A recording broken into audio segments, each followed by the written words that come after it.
we know that Africa is diverse.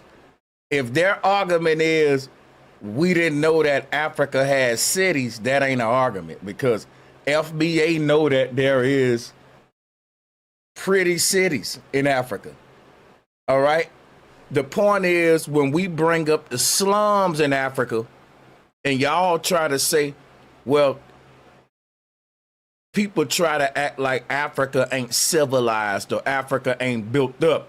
You know, we try to act like Africa is just full of tribes with ashy feet and all that. Africa just full of the slums. That's what they said FBA is doing. But see, I would reverse that and say it's the other way around. The tethers and the Pan-Africans and the Africans are trying to make it like all FBA got to offer is slum behavior and ghetto stuff. Tiffany, Pookie, and Ray Ray. That's what they're doing to us. Now watch this, y'all. When FBAs try to tell Africans, when we try to defend ourselves from their stereotypes, guess what we say? We say, look, the slums ain't the only dynamic in the black community. Because what do the tethers do?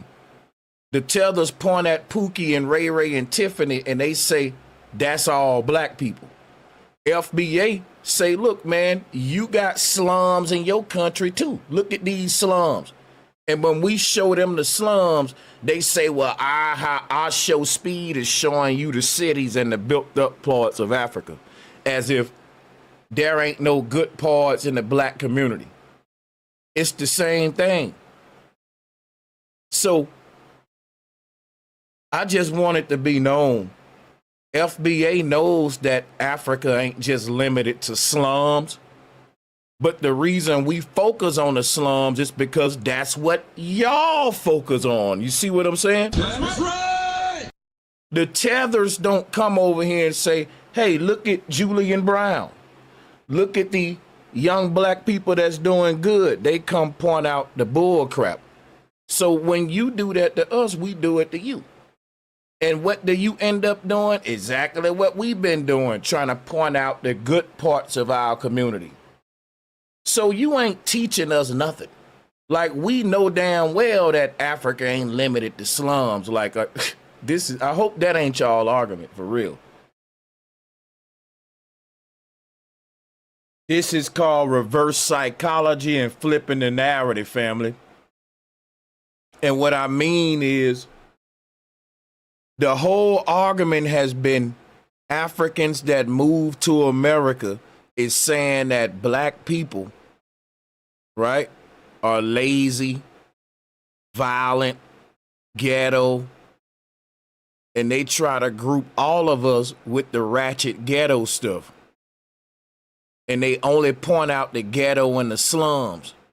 So when FBA do it back and we look at Africa and point out their slums, they try to use IShowSpeed to point out the good areas of Africa.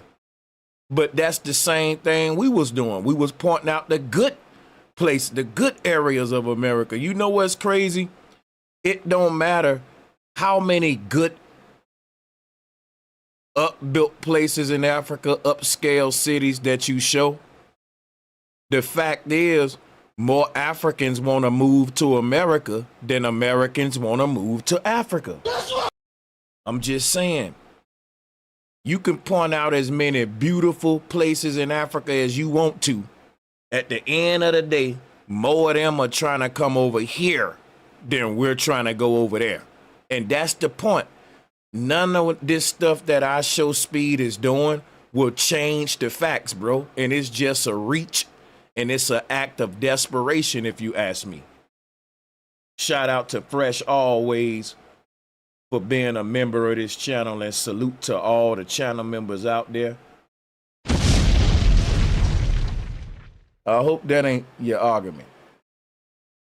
Like, they trying to make IShowSpeed a savior for them. That's desperation, because IShowSpeed go everywhere. He parties with anybody.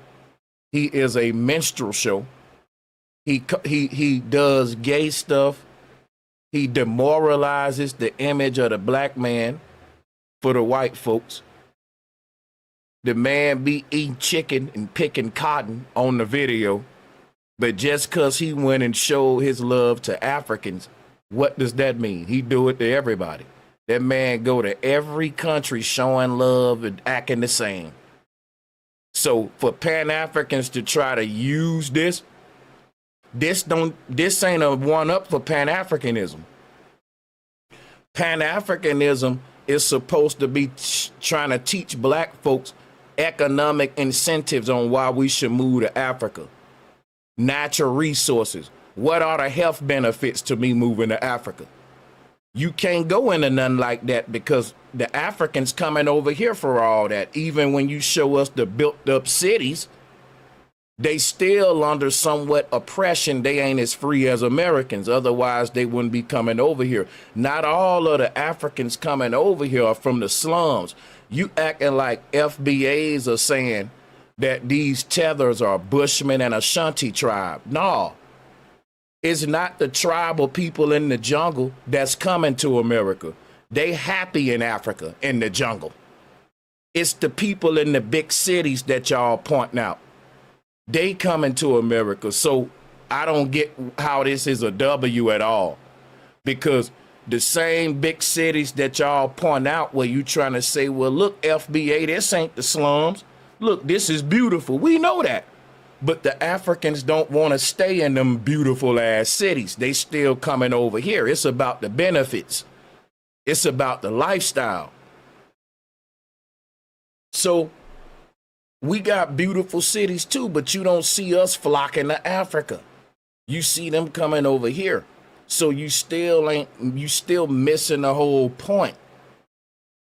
Because they're coming over here to enjoy privileges that we fought for. Regardless of how built up Johannesburg or these other cities are in Africa, you know? So it's really desperation to try to use IShowSpeed as a savior when the man just a coon vlogger. If that's your help, y'all in trouble. But let's watch some videos though and see what people are talking about. So we just can chop it up as to IShowSpeed is in Africa being IShowSpeed. I'm not going to play too many. I'll play some shorts.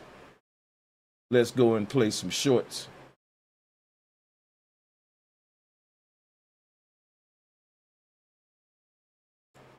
He just being IShowSpeed.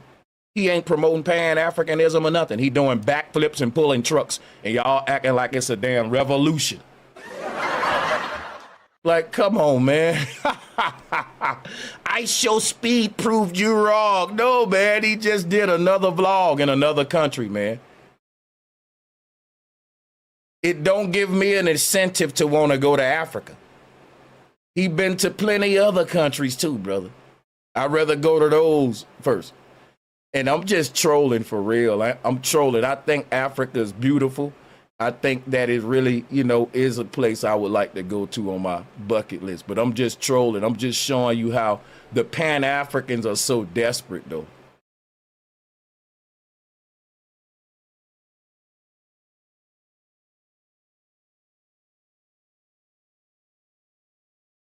We are here in South Africa. Let's go and turn up. 2026 today, January 1st, first stream in South Africa, Cape Town.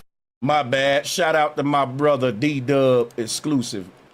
I see you, D-Dub. I appreciate it.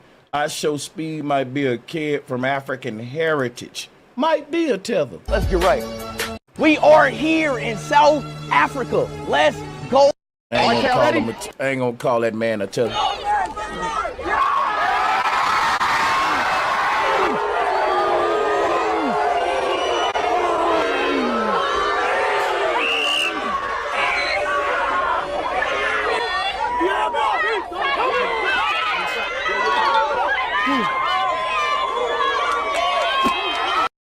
I mean, where's the revolution at? Take that, FBA. Did you see him pull that car? Are y'all this desperate Pan-African? How old are you? And you live in this village? You got a husband? Who your mom? Who your dad? Your Oh, that's your daughter? You want to give me cows? Huh? You want to give me... You know what what IShowSpeed Africa tour teaches me? That FBA need to delineate. Because guess what? He visited many tribes and many cities, and he showed all the different diversity. And I heard a lot of Pan-Africans saying, look at how beautiful Africa is. Look at all the diversity. Look at all the different types of groups and cultures in this one continent. But yet we can't specify and have our unique, distinct group in this American continent. We can't delineate, but yet y'all put Africa on a pedestal for delineation. Keep that in mind. Here go a group that's delineated right here with their tribal garb on. They're distinguishing themselves from other tribes. That's what IShowSpeed is teaching FBA, that we doing the right damn thing to be delineated. That's right. Makes sense. Let me just school you on something. Him being from Ohio don't answer the question of what's your ethnicity. Because you can be from Ohio and you can be a Chinese American or a Haitian American or Jamaican American, or you can be Italian American. You know, you can be Nigerian American, a Kenyan American. You can be from Ohio, right? Telling me where a person from don't tells me their ethnicity, okay? We learning from the Africans, man. We learning from them. How old are you? And you live in this village? You got a husband? Who your mom? Who your dad? So basically, telling me where a person born at doesn't tell me their ethnicity. Telling me who they're born from does. So when I ask you about your mom and daddy, your genetics, it ain't so much of where you born at as much as it is who you're born from when I ask you your ethnicity. Oh, that's your daughter? You want to give me cows? Huh? You want to give me some cows? Yeah. And you have to agree first. If she agrees, then you can come to the father and then you can negotiate how many cows. Now look at that now. You got the nerve to say that this proves, because, you know, I'm just saying white people can be born and raised in Ohio too. That don't make them FBA. I'm just saying. FBA wrong when it proves all the stereotypes that Tariq Nasheed joke on about selling they damn daughters for cows. Do you want my daughter? Come on, take me to your farm. I count 10 chicken, 2 goat, and you can have her. Come on, man. You trade your goddamn daughter for 10 bullfrogs? Yes, they were very big bullfrogs. They were very big.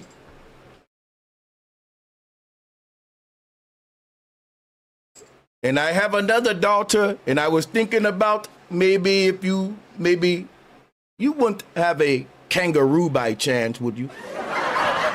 I trade her for the kangaroo. I trade her for the kangaroo right now. You can have her.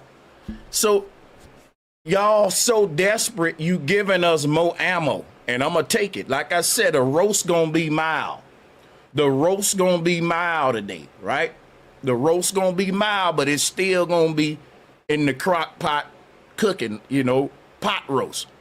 You know what I mean? Let's go. We're gonna keep this one up because y'all wanted us to see all this IShowSpeed stuff. Let's look at it. It proves everything we said. Hold on. How old are you? And you live in this village? You got a husband?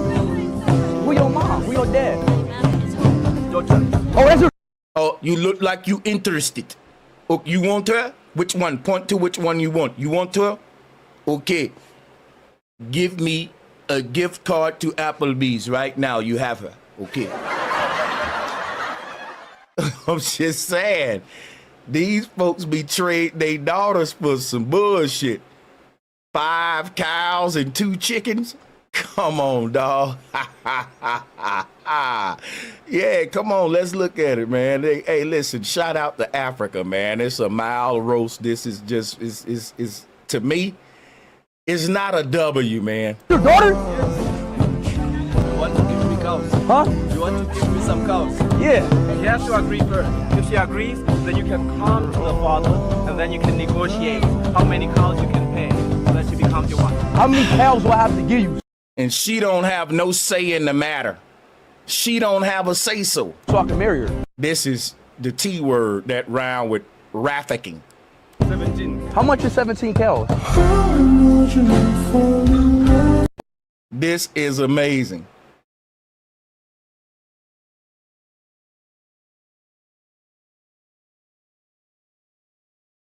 Like, I don't get it. Let's see what people talk about, man. Let's listen to this. Speed. Take that. IShowSpeed actually went to Africa, man, and it just made me want to cry, man, because he was pulling cars, he was eating chickens, and I mean, Speed is just amazing, man. He was doing backflips with the Bushman tribe, and it just made me want to cry, man. Like, you dudes are so easy, man. Like, anything gets you guys like, yeah. It make me want to shoot daddy. Like, damn, bro. That nigga do that everywhere he go. But it was just so amazing, man. I mean, he deserves a Purple Heart, Sanchez, for pulling that car with his teeth. Like, man, he is uniting everybody, man. Like, God, Sanchez, man, y'all are just so damn just cringe, bro. Speed Africa tour really has taught me you gotta ignore what people tell you, period. Because majority of the time, they not even speaking from a place of experience. They really just speaking because they don't want you to do something. Now, that's exactly what we telling the Africans who come over here undermining us. You're not speaking from a place of experience. How do we know that? Because you just moved to America and you don't know the race relations here like us. So, and most of the time when they talking from a place of ignorance, it's because it's something you doing that they don't want you to do.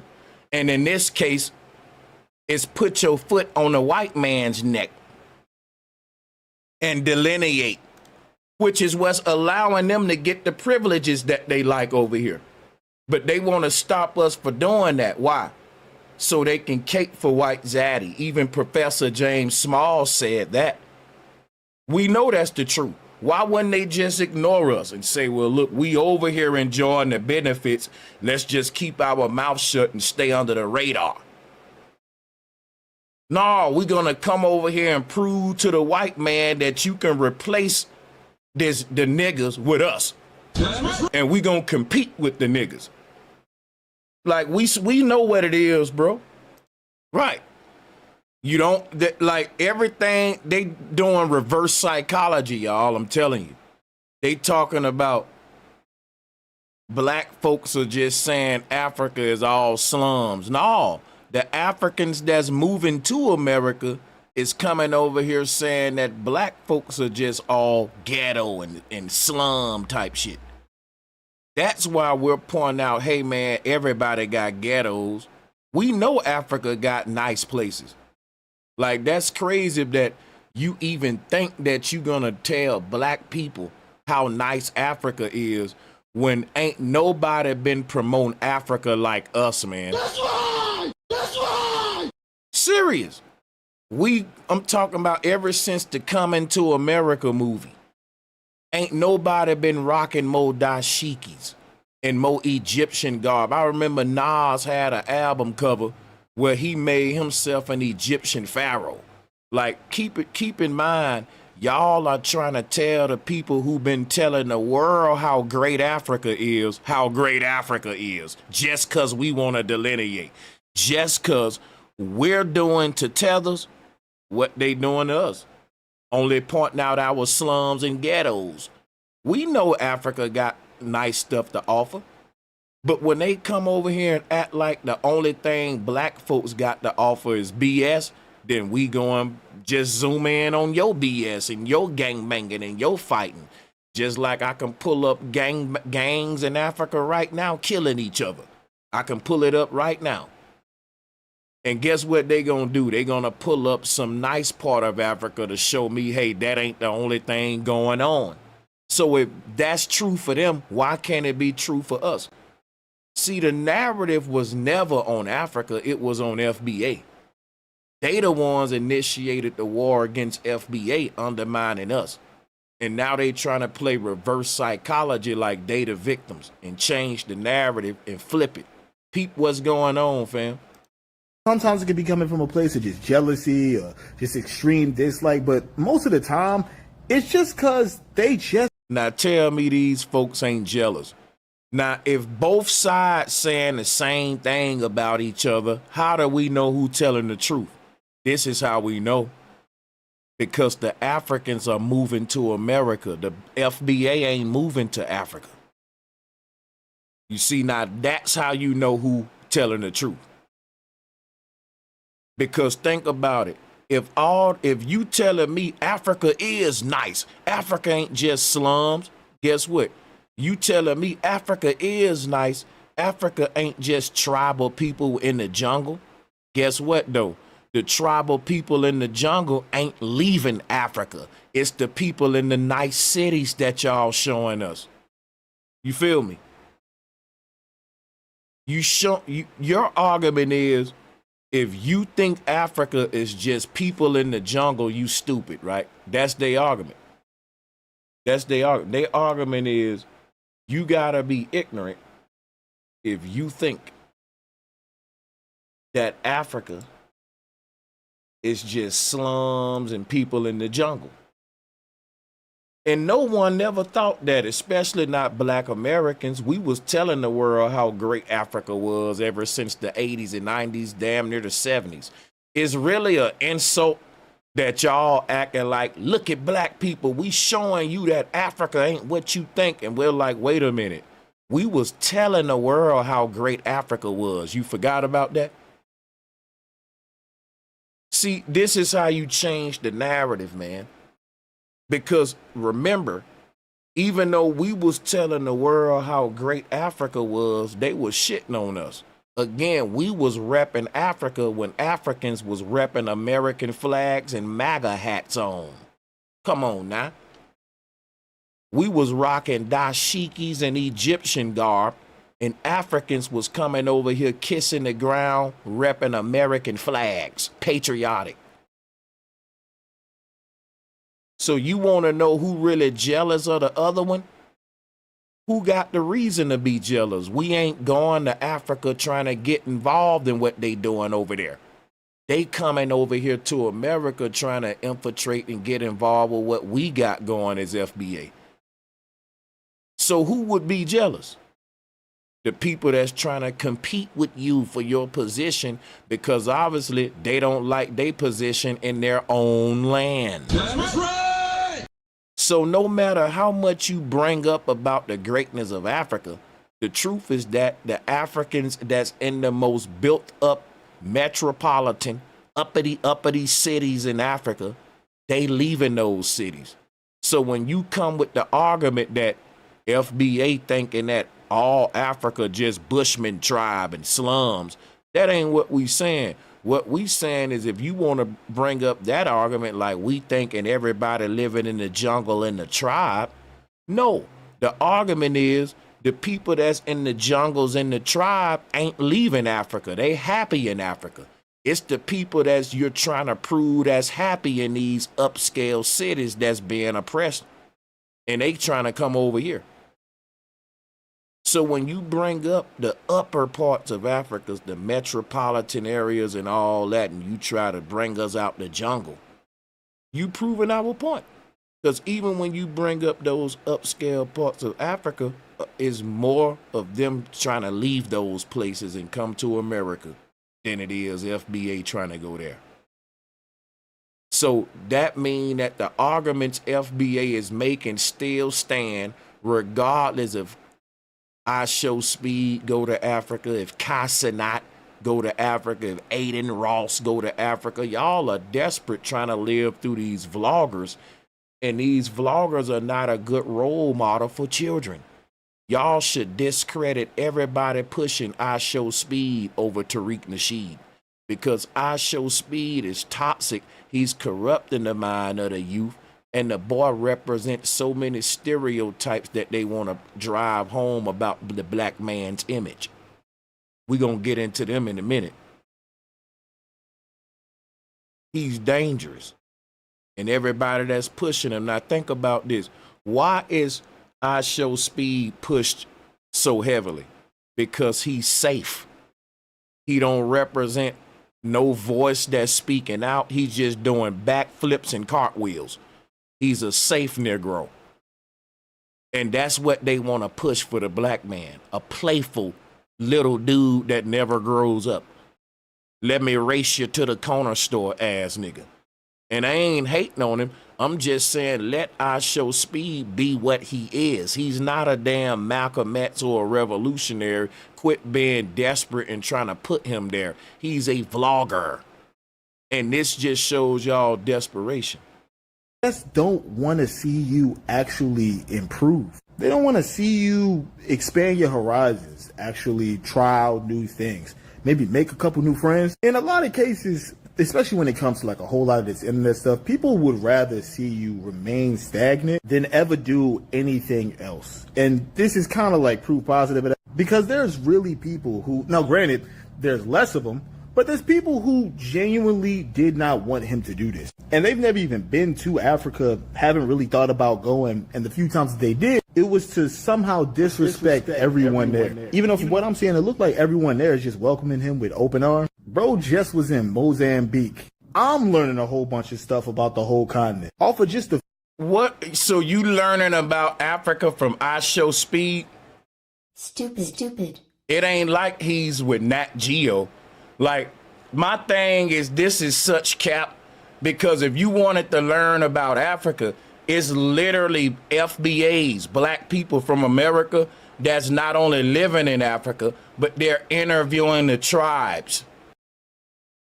It's crazy that everybody acting like they having this African revelation through IShowSpeed, as if we didn't give the world that through hip hop, my nigga.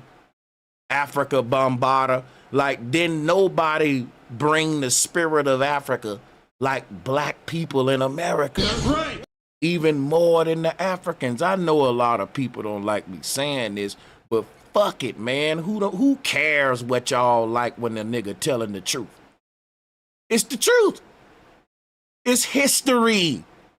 It's just history. We can't tell history now because your feelings, because y'all feelings. Fuck it, I'm gonna tell history anyway. Let's it be deleted. Let's go. They're going every day showing you the lifestyle. So y'all are trying to blow up this IShowSpeed thing out of proportion for real, man. It is not that deep. He just speed, bro. He goes everywhere, and everywhere he go, there's a group of people saying, don't go there. Nothing's different with his African trip than any other trip. It's nothing special. It doesn't prove anything. It's not a one-up for Pan-Africanism. It doesn't teach FBA anything we didn't know. And I don't understand how IShowSpeed taught you some about Africa when he's not a historian. He's not a journalist. He's a vlogger. He's going there to pull cars and hit backflips. He's going there to do cartwheels and push-ups. If you wanted to learn about Africa, why not go to a YouTube channel that is a historical channel, a journalist channel that's in Africa, giving you detailed information on each tribe? Y'all are cap. Y'all are full of cap. That's right. I learned so much about Africa from IShowSpeed. Oh shit, man. When IShowSpeed went to Africa and he was pulling the car with the chain, I learned all about the people and the culture and all that shit.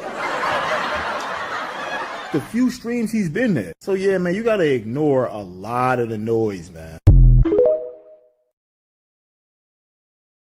Oh, that's your daughter? Yes. My first daughter. Oh. You can't ignore the fact that more Africans coming to America than Americans going to Africa. So go over to Africa. Ain't nobody stopping you. Our point in FBA still stand. More over them coming over here than us going over there. That's for a reason. So you can never win with that argument. You want to give me cows? Huh? You want to give me some cows? Yeah. So propose it. Then you come with your family, then we negotiate. She has to agree first. Wait, So she. you have to ask from her first. If she agrees, then you can come to the father and then you can negotiate how many cows you can pay so that she becomes your wife. How many cows will I have? Yeah. I show speed over there popping willies with the Ashanti tribe. Stupid. To give you so I can marry her? 17. 17 cows? Yes. He taught me a lot. And this video right here just proves our point that you can go to Africa, but make sure you take a herd of cows with you. And you gonna come back with enough women to fill up a Playboy mansion. And the dad is gonna be like, you take all of these cows for me. Every single cow here for me. Okay, you take my whole family.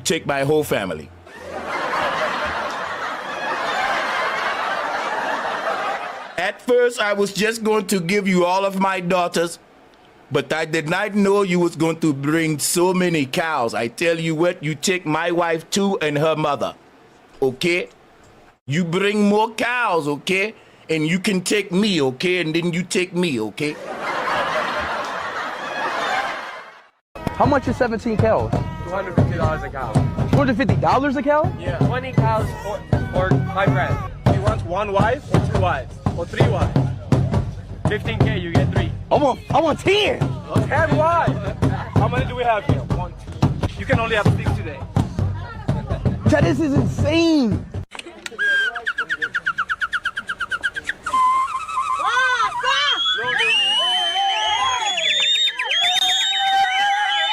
And guess what? I really want to go to Africa. I would love it. I ain't gonna lie to you. Like, I really want to go to Africa. It's a dream of mine, but it don't stop me from being the comedian I am. Let's go. Let's get it.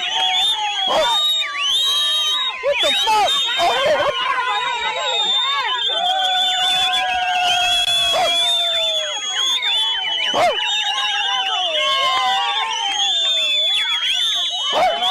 The fuck? I don't know how to do that. Now this shit's supposed to be so revolutionary. Take that, FBA. You take that, FBA. Look at this. This is their smoke, y'all.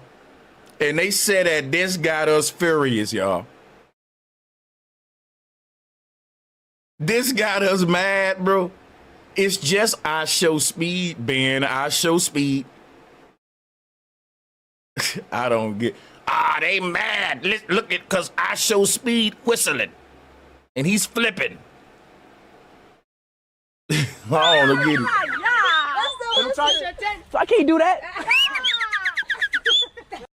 Look, this is making FBA mad. Listen to them bird sounds. See, take that, FBA. Listen to those bird calls. Bet you can't do that, FBA. I can't do that. How the fuck?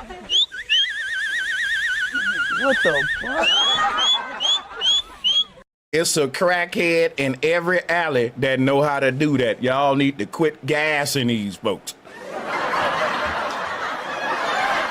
Everybody know it's an old nigga in front of the store with a bottle of wine who do this every day when he whistling niggas down for change.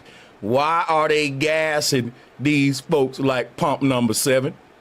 Why they doing it like that, man? This is not terrible herbs, son. Let's go.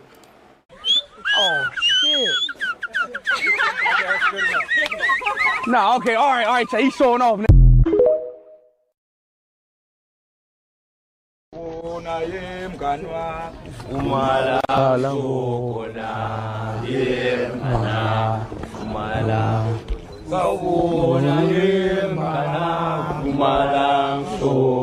And I guess this supposed to be making FBA mad, but I'm gonna tell you what, this just giving us more ammo, son, because would you look at everyone's feet, y'all?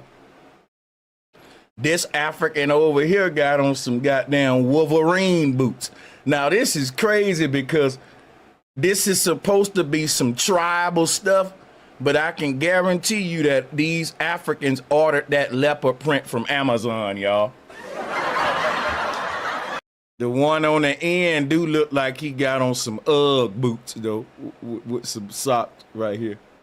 I'm trying to still see what kind of boots them is. Them like some hey dudes type shit.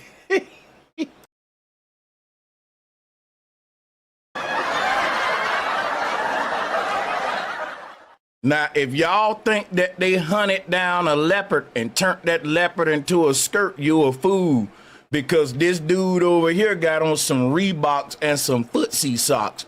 And this nigga got on a pair of white Crocs. So it's amazing that what we're seeing in Africa is what I call a hybrid culture, to where the Africans are still trying to incorporate their tribal garb, but we see them using more of the things that end up on the trash dumps and all that. So you may see an African with a damn bear suit on, with a New York New Era fitted cap on with the shit. So you will see tribal shit, like you will see an African rocking a whole damn lion skirt with some Timberland boots type shit.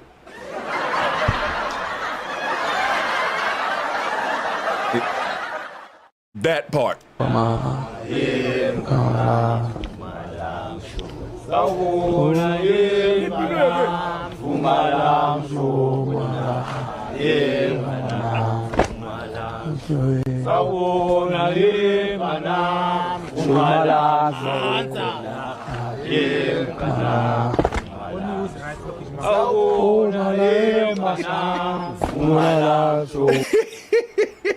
But bro, is this supposed to be the shit that's making FBA mad? Did y'all admit that this making FBA mad or is making us laugh? Which one that they was talking about?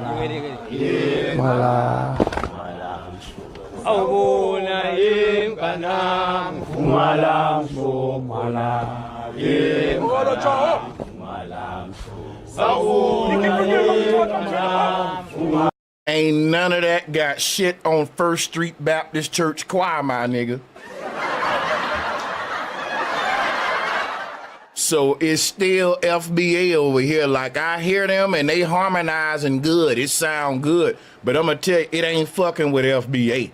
Y'all need to quit gassing these Africans, and you know they need auto-tune.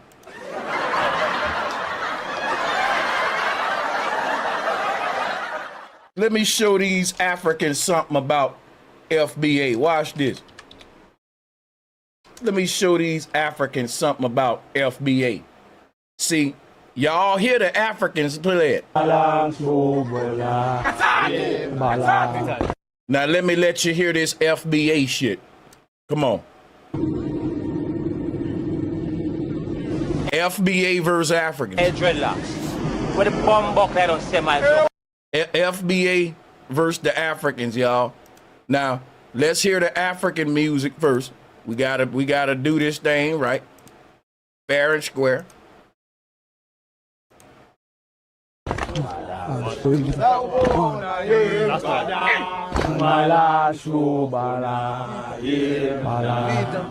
Okay, now they all ain't on note and shit. I told you they need auto-tune. Why you hating on FBA? We could have gave them niggas auto-tune and got them on key. See, I'm going to show you how to sing and harmonize in a group without auto-tune. Straight FBA shit. Let's go. Just enough living just for the city. Living, just enough. Y'all better quit playing with FBA, nigga, I'm telling you. You better quit playing with FBA. You talking about some goddamn, bro. If you want to compare cultures, let's go. And you don't want us to delineate. Let's play it back. Let's hear what y'all working with.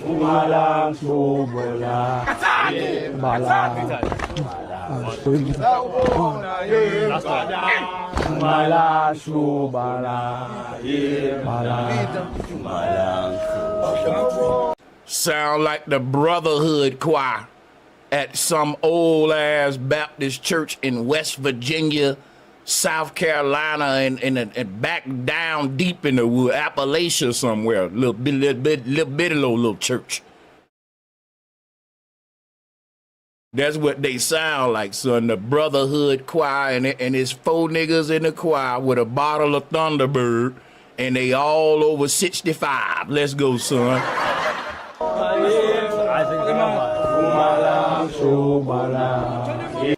Now let's compare that to this FBA shit. And now we're living just enough for the city. Living.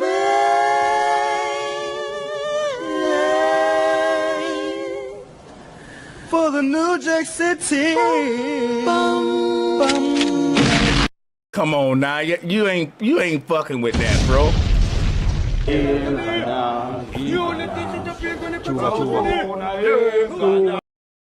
Can you imagine them Pan-Africans pulling up and they whip bumping this shit right here?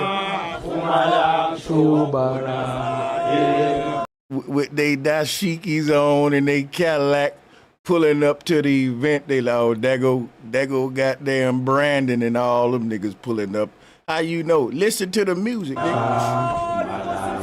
You damn right. You hear that shit coming down the street. Sounding like a zombie band.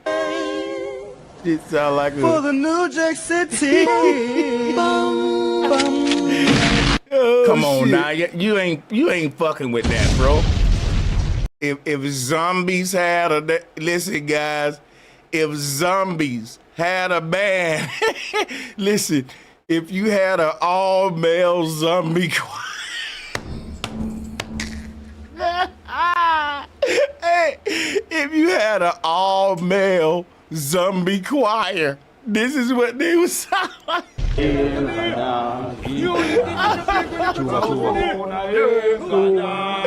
An all-male zombie choir, okay?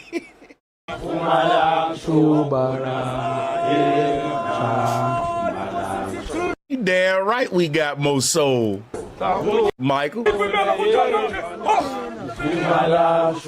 This shit sound like a chain gang at the railroad doing work type shit.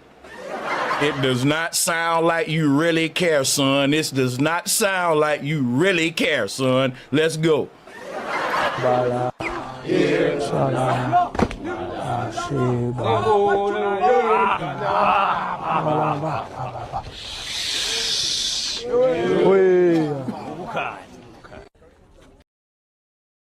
Shit sound like the Taliban.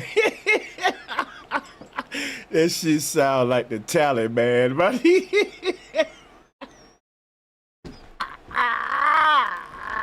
What's this? Mango.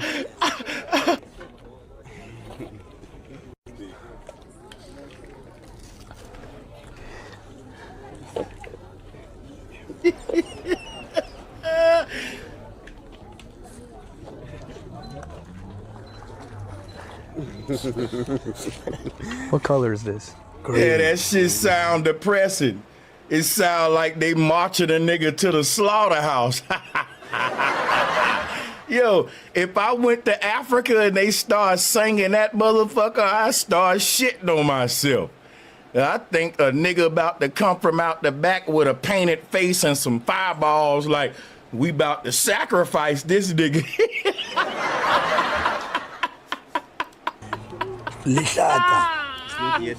What is this? What is this? Mangoza. No. What fruit is this? Mangoza. No, in English. Mango. No. What? No. This is a apple, but it's not apple. Yeah, no. It is an apple. It's apple, but what color is it? It's green. Green. Okay, so say it together. Green. No, say this. It's not green, it's grin.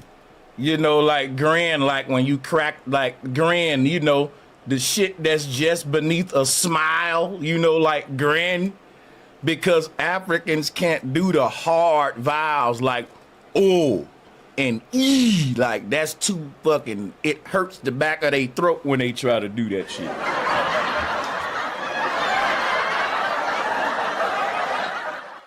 So green becomes green, like, you know, like green, as in.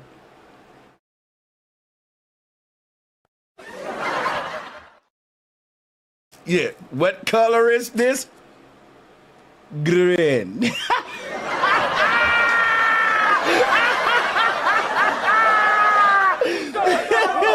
going on, my niggas? Let this go on there, sure. What's going on?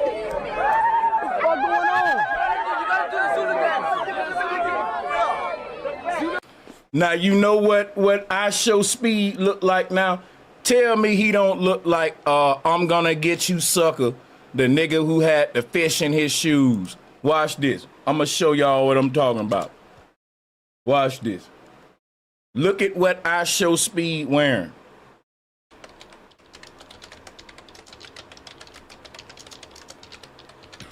Tell me IShowSpeed ain't wearing this outfit right here. Look at your boy.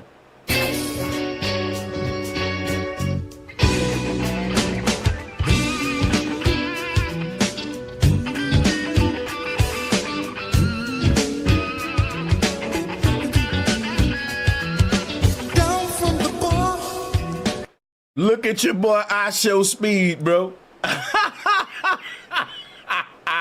Hey, I ain't gonna lie now, IShowSpeed, I don't know who dressing you, my nigga. But they was being funny because all you needed was the hat and you would have been there, my nigga. Platform stage, people pimping, sharp as razor blades. Yo, check out homeboy. Say, sucker, check him out. See, I'm brother out there, huh?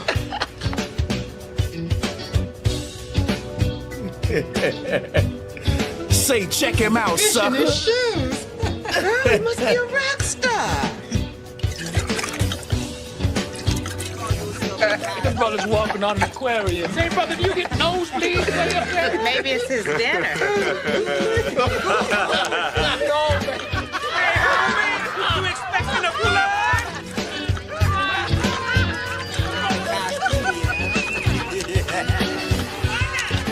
Hey, brother, you been shopping at the Goodwill? The brother's an endangered species. He looks like a clown. Where's the Mardi Gras?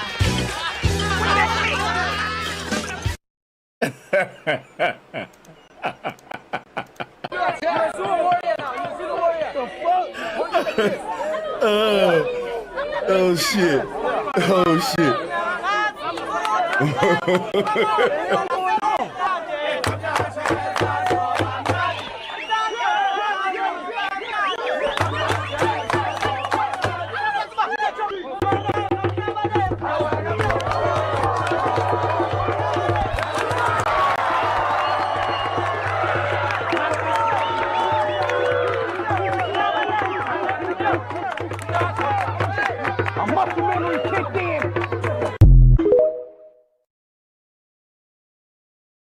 IShowSpeed is the version of black people that everybody likes. Super funny, super kind. Do you hear this glaze? Like, do this nigga work for Krispy Kreme?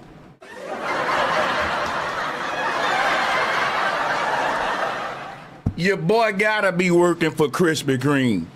Ain't no way you got that much glaze. Now everybody know IShowSpeed is a coon. Everybody know everybody know that IShowSpeed is only put in front of the children and the people because he promotes the gay crap and he promotes the anti-black man agenda. He promotes the N-word being used disrespectfully. He promotes the image of the black man being a clown, a little boy, immature. The world loves IShowSpeed because he's a safe nigga. The world loves IShowSpeed for the same reason they love Dr. Martin Luther King when Dr. Martin Luther King didn't know no better. When we gonna learn that?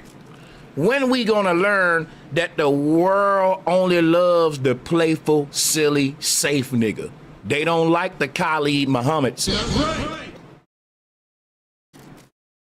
When y'all gonna realize that they putting IShowSpeed up there because he's a psychological operation for the children, so that the children can not have the spirit of revolution? Their growth can be stunted. They can be 25, 30 years old still trying to do pranks and shit. Why don't y'all see that? IShowSpeed is just, he deserved a Purple Heart and he deserved a Nobel Peace Award because, I mean, he's just doing great things for black people. I mean, he's doing cartwheels in Ghana. He's doing backflips with the Bushman tribe. I just saw the man pull a whole freaking car with the Ashanti tribe.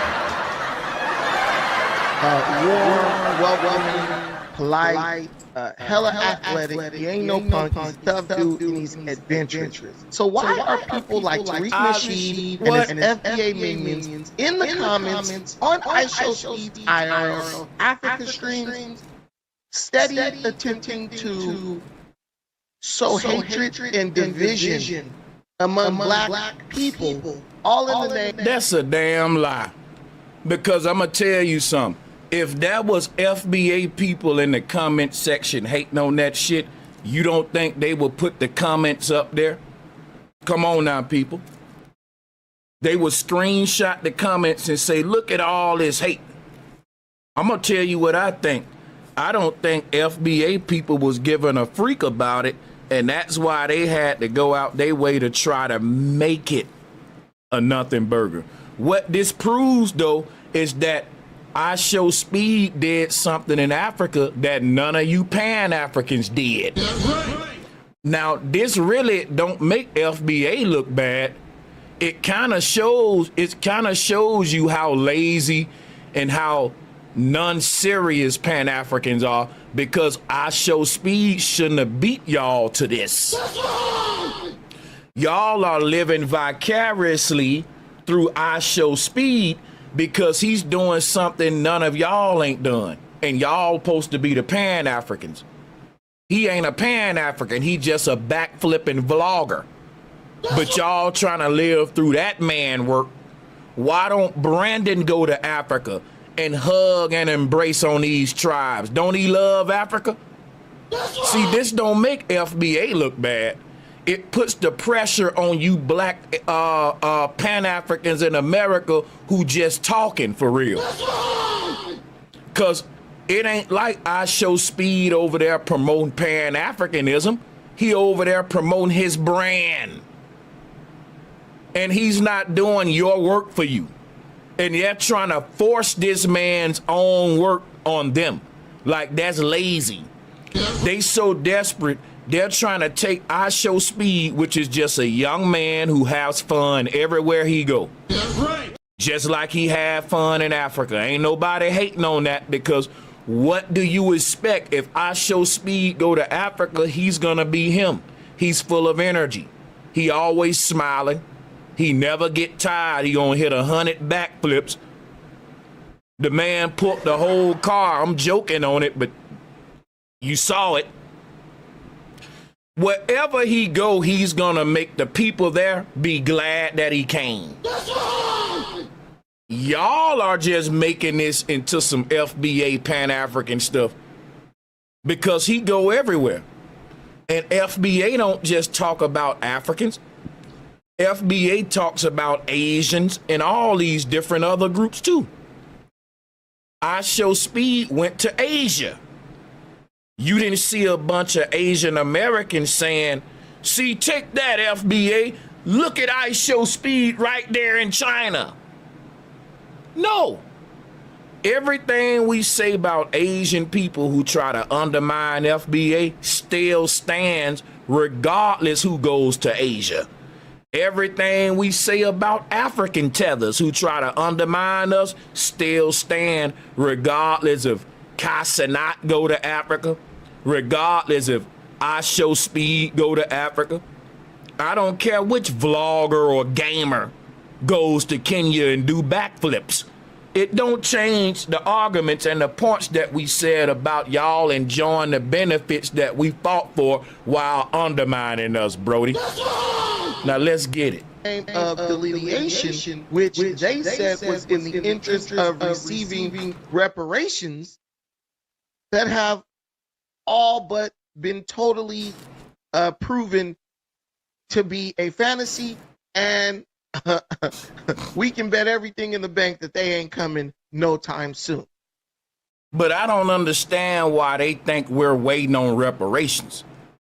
Don't you know that black folks still getting up every day, going to box, going to play football, NFL, NBA, politics, right? That's right. And we still getting up every day to revolt and to speak our voice against oppression and tethers. So if we can still argue for reparations while fighting tethers, fighting haters, running the sports industry, running the entertainment industry, we got it in the headlock. We didn't skip a beat on it, man. See, we can walk and chew bubblegum, dog. That's right. And don't you know that black folks ain't sitting around waiting for reparations? It's just a political conversation. It's no different than niggas arguing about sports, but they ain't sitting around waiting for their favorite team to necessarily win a championship. That's rare. I can be a Green Bay fan and argue about sports every day, but that don't mean I think my team gonna win the championship. And I can argue about reparations and speak on the conversation on a political level without you thinking that I'm sitting around waiting on some damn reparations. If it come, it come. It don't, it don't. Our people still grinding. That's right. At this point, if there's no more reparations to be had, why are you still trying to sow division? IShowSpeed. Come back in, I'm picking black. Africa.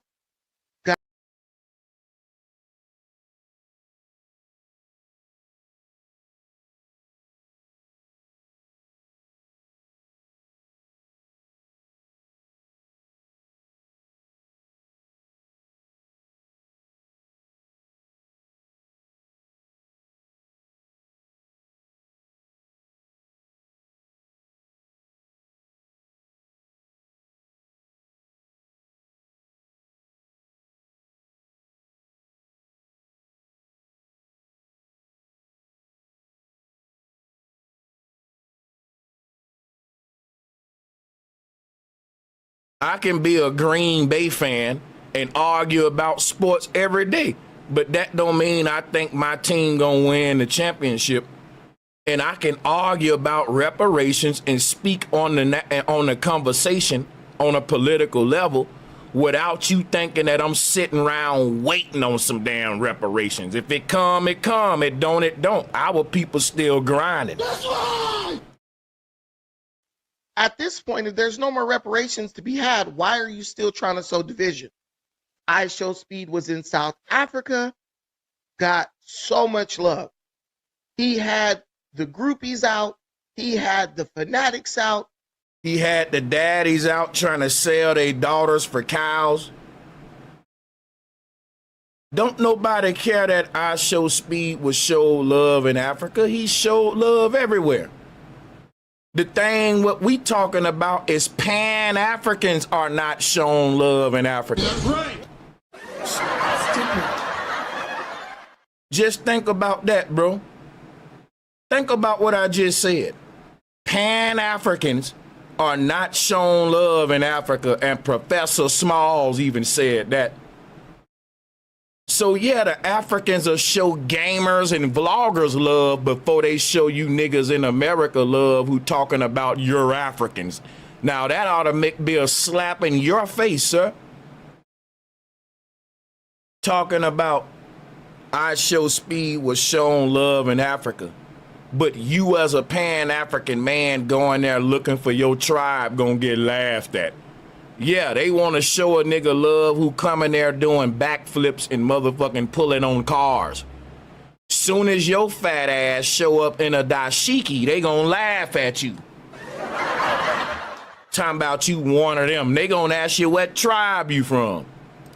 he was received with all types of praise and a very warm welcome. The same way that Beyonce would be received. Any celebrity go to any land is gonna have a warm welcome. Y'all sound silly.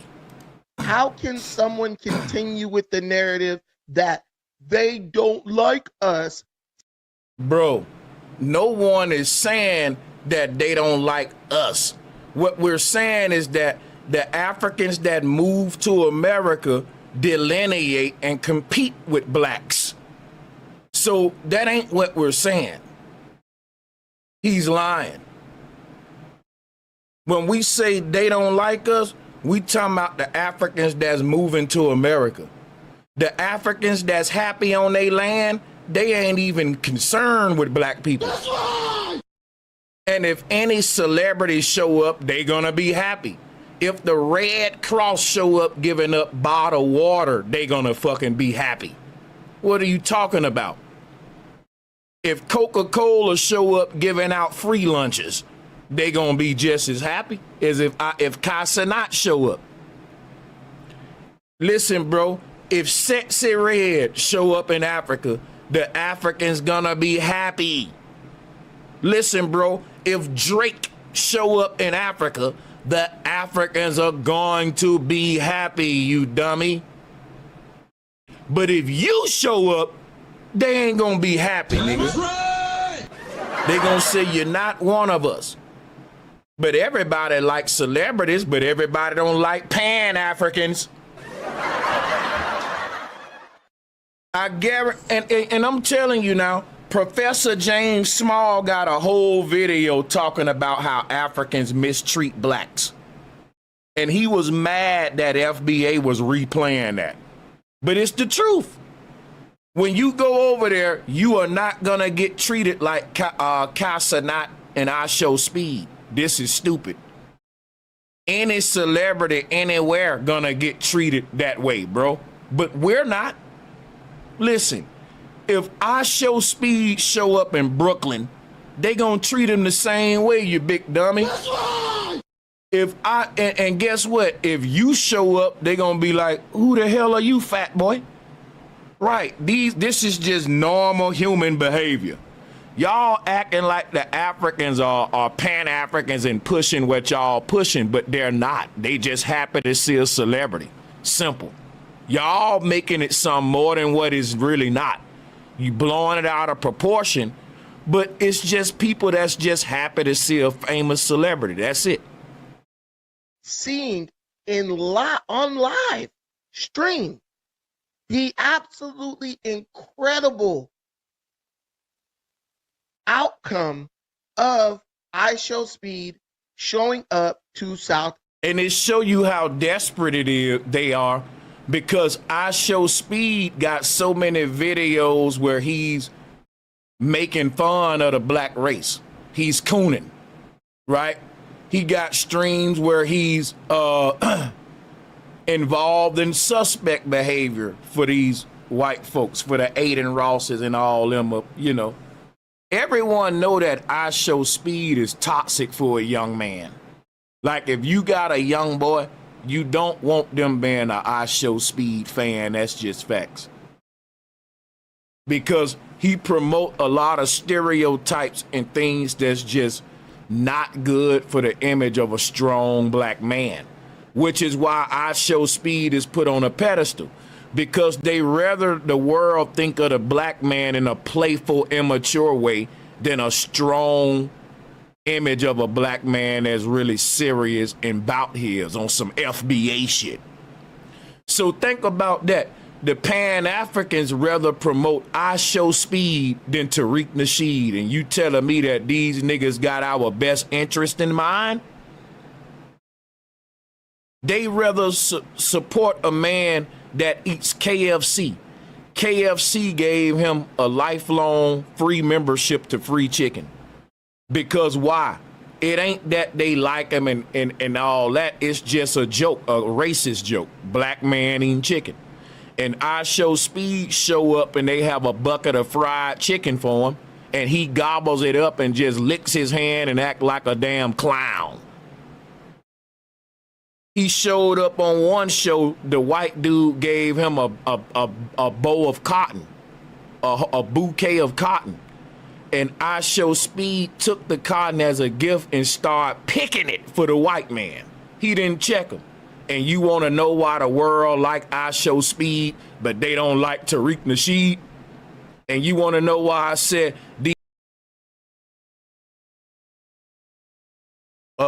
whoever this is in the chat that sent the $2 donation, I dare you to hit the call-in link. I dare you to do it. I can tell with your name you're a Pan-African, Menkeperata great. These dudes don't want to go by the name that they mama and daddy named them, and they go to living out these comic book characters and shit. Such and such the third. You know. But my whole thing is this right here, dog. If you got a legitimate argument and something to say, come in. You can get the floor. We can debate. I'm showing you who the man is, because the man is the one that say, look, bro, we ain't got to even talk about it. Let's set the debate up. Let's have the intellectual spar for the people. You can come on right now. We can have a moderator come up right now and put the time clock up, and we can do it right now. You already in the chat room. I'm showing you I'm ready. I ain't got to get ready. But I bet you got to get ready and you call yourself the great. You should be Menkeperata unprepared. That's what you should be. Menkeperata unprepared. Because I bet your ass ain't gonna click this link and come up here and challenge me intellectually. Menkeperata scared. Menkeperata very afraid. These Pan-Africans are part of the agenda, bro. They rather promote a dude like IShowSpeed that's gonna let the white man play with him in gay ways, and who gonna do slavery jokes and be a minstrel show and a bad example to the youth, a playful ass nigga. They rather promote that and push that. You know what? It'll be crazy if Menkeperata like, bro, I'm calling him the house nigga, not you. If he say that, I'm gonna feel embarrassed. Menkeperata, who's the house nigga? Is it me or Fat Face? Let me know. That over a serious ass black man. That's if you was talking about him, then damn it, I'm gonna be embarrassed. I got to give an apology now. Tripping. Let me let this caller on, man. See, make sure it ain't no troll. Who is Martin Schneer? Can I get a mic check? Because it's a troll in the waiting room, too. I'm making sure he didn't come under. I don't do no trolling. Okay, there we go. There we go. And who exactly is this?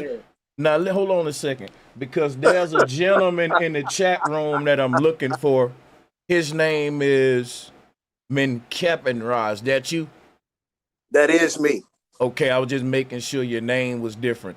So my thing is this. Do you know what a house nigga is? Because the house nigga that he plays it safe for massa. He don't want to say too much. He don't want to get into no revolts and rebellion because he happy in the house. Now hold on a second. So IShowSpeed would be like $1 billion dude. Everyone love, you know, he's been put on a pedestal by these white folks, right? So my thing is, the white folks put him on a pedestal. The white folks put him on a pedestal. Yeah, exactly. I said it because all of the platforms and sponsorship deals he got are the big white corporations. Exactly. You don't get a KFC endorsement from black folks, all right? You don't get pushed by YouTube the way he get pushed. You got to be the Aiden Rosses, the PewDiePies, and all that. Or just another black dude that ain't a threat. We know that. We know that Khalid Muhammad ain't finna get the kind of attention this man get. If anything, he gonna get unalived. So we're acting like that the black man who's speaking out and raising hell in America gonna be given a big platform and a KFC endorsement and all endorsements and damn deals that Casanat got, all the fucking big brands that work with this man. This dude ain't no little damn Rudy Poop. Man, Casanat is plugged in. And guess what? It ain't hate. It's just saying the truth. That if and you should want me to tell this to the young kids so that if they want to be like him, then they have a better chance. I'm telling them the truth. I'm saying if you young kids want to be where Casanat at, don't you be talking too much crazy shit about the government. Don't you be talking up for black people. Don't you better play it safe, tuck your tail, and listen. Yeah, because I don't want to be interrupted. I'm finna land now. I'm telling them if you want to be where IShowSpeed at, right? You need to keep doing backflips. You need to play it safe. Guess what? And I'm not telling. I don't want IShowSpeed to be speaking up and doing all that because I watch him and I just want him to do what he doing. What I'm saying is they're trying to make it like he's a fucking revolutionary. I'm saying no, he's a young kid having fun. He's going around the world having fun, bringing everybody together. They're making it divisive, saying, see, look, this is some Pan-African type message and a smack in the face against FBA. Nope, that's just a young man having fun, connecting with everybody, promoting his brand. We ain't gonna let you tank that. That's all, and I fall back there. Well, you know what I'm saying? First of all, I appreciate you letting me tap in with you, Brother Sanchez. I don't know if you know who I am of Me and Caporal the Great, but I co-host with my homeboy Killer Priest from the Killer Priest podcast from the Wu-Tang Clan. I don't know if you're familiar with the clan and the comrades like that. Or if you ever seen me. You know what? I got mad respect. I consider the clan OGs. I consider them, you know what I'm saying, worthy of respect, worthy of me, you know, humbling myself to. So salutes to you. I bow. I yield the flow. And guess what? I'm glad you even came on to participate in the bill, brother. Good, that's a good look, for real. And much love to Killer Priest, too. I do remember you because I was on the show. Now the name really rings bells now. I remember now. I heard the way that you pronounced it. I was like, yeah, you done said that name before. I heard it before. And I was like, yeah, let me get up on here. Because, you know what I'm saying, I'm familiar with you and I'm familiar with the whole FBA movement and what they doing. You know, I'm located out here in L.A. And just to be honest with you, bro, to keep it 100% honest with you, out here in the streets of L.A., we go to Leimert Park and stuff like that, that is ran by African black people in America. Like all of the major black organizations in LA that really pushed the movement ever since back in the day, since the riots, have always been the Pan-African movement. We're the ones who really get out there in the street and funk with the police. Let's never get that misunderstood, man, when it comes to this movement. Who has always been at the fucking top of the movement? It's always been us, bro. Just keeping it 100. And it really makes me sad to see brothers like Tariq Nasheed make these little funny pictures of African people, even the one that you put up. Very, very disgusting, bro. Very disgusting, knowing our history of who we fought against and who we have been tortured but hold by. up. Can I ask you one question? Let me finish. My bad. All right. My deal. It really, really disgusts me, bro, to see those kind of images of our people up on these lives like this. And it's not just you, it's Tariq Nasheed also who has been doing that. And it's really disgusting because, for one, African people over here don't even make up a percentage of people. When I was listening to y'all talk about the Somalian people, it's like 260,000 Somalian people over here. And I'm just thinking to myself, why are they here? Why are we keeping our eye off of our enemy?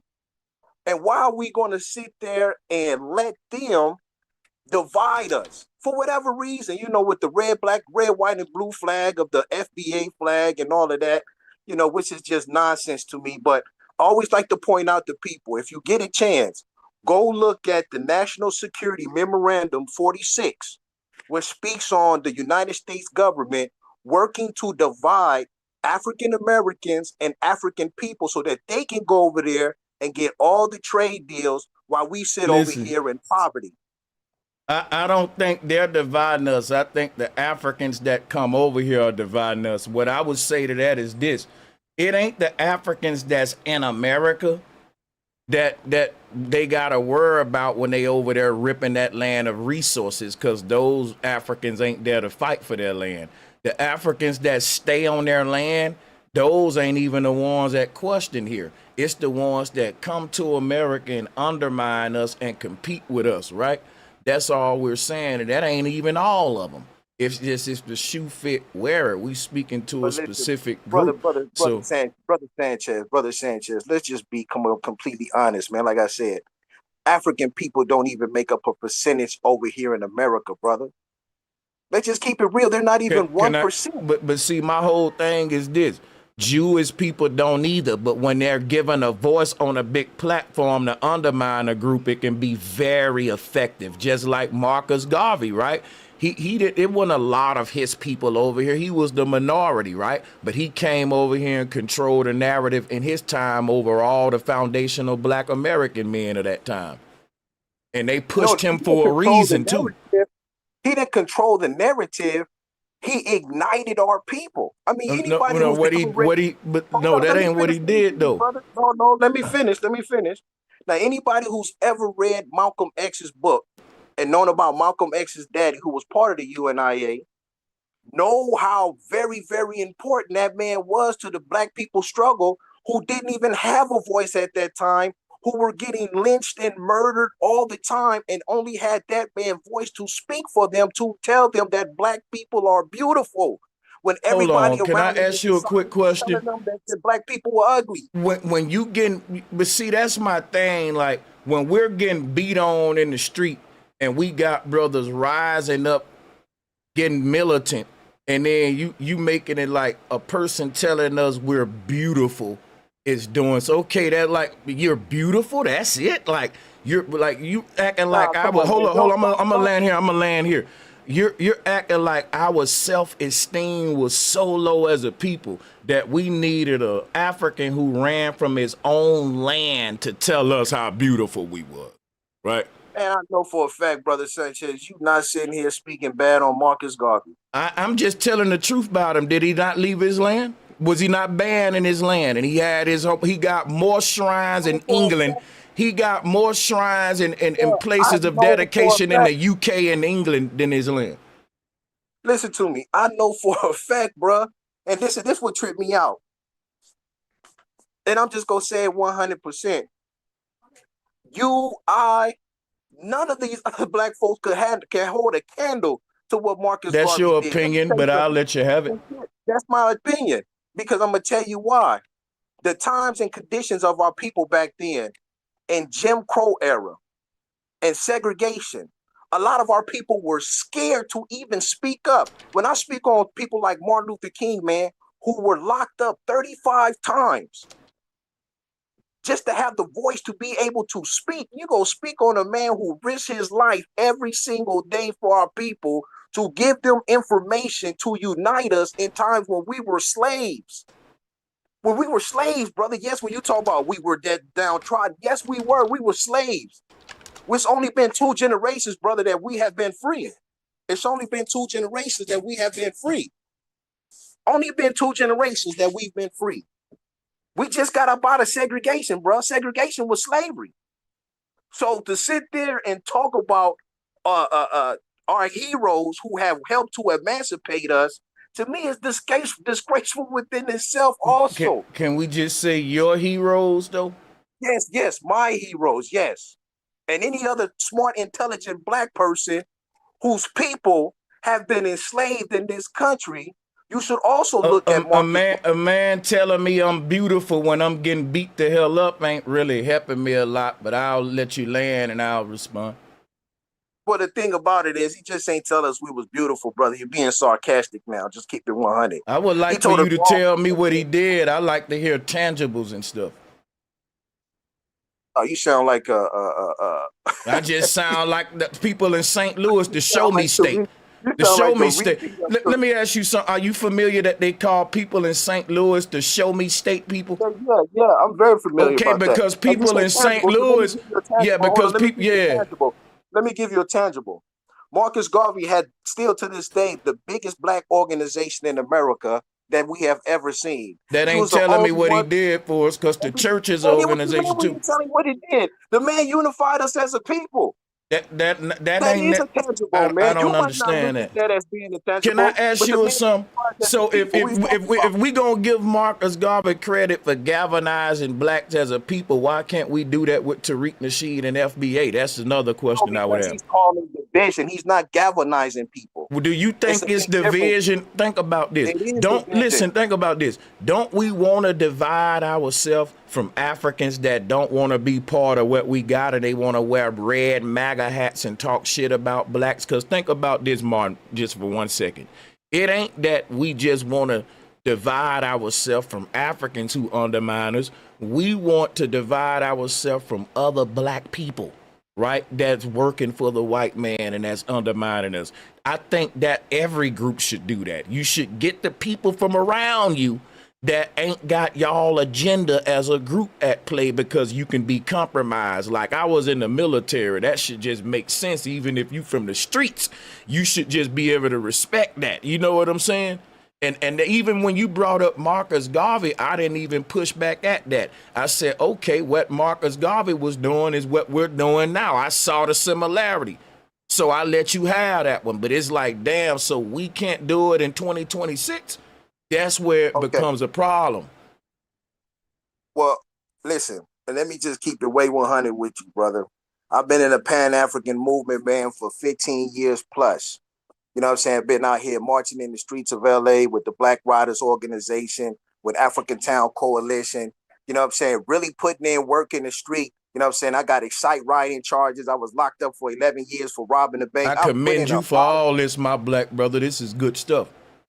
So the thing about it is, when we're talking about unification, when I see my brothers across the seas who I know have the same struggle and fight going through colonialism, especially if you're educated on the fight. See, the most important thing I tell people is get educated against the fight, because the fight ain't always just with white individual people. It's against a system, and the system that those people over there are suffering from is one that's called the World Bank, one that's called the IMF. Can I ask, ain't that's what we suffering from too, though? Yeah, let me finish my point.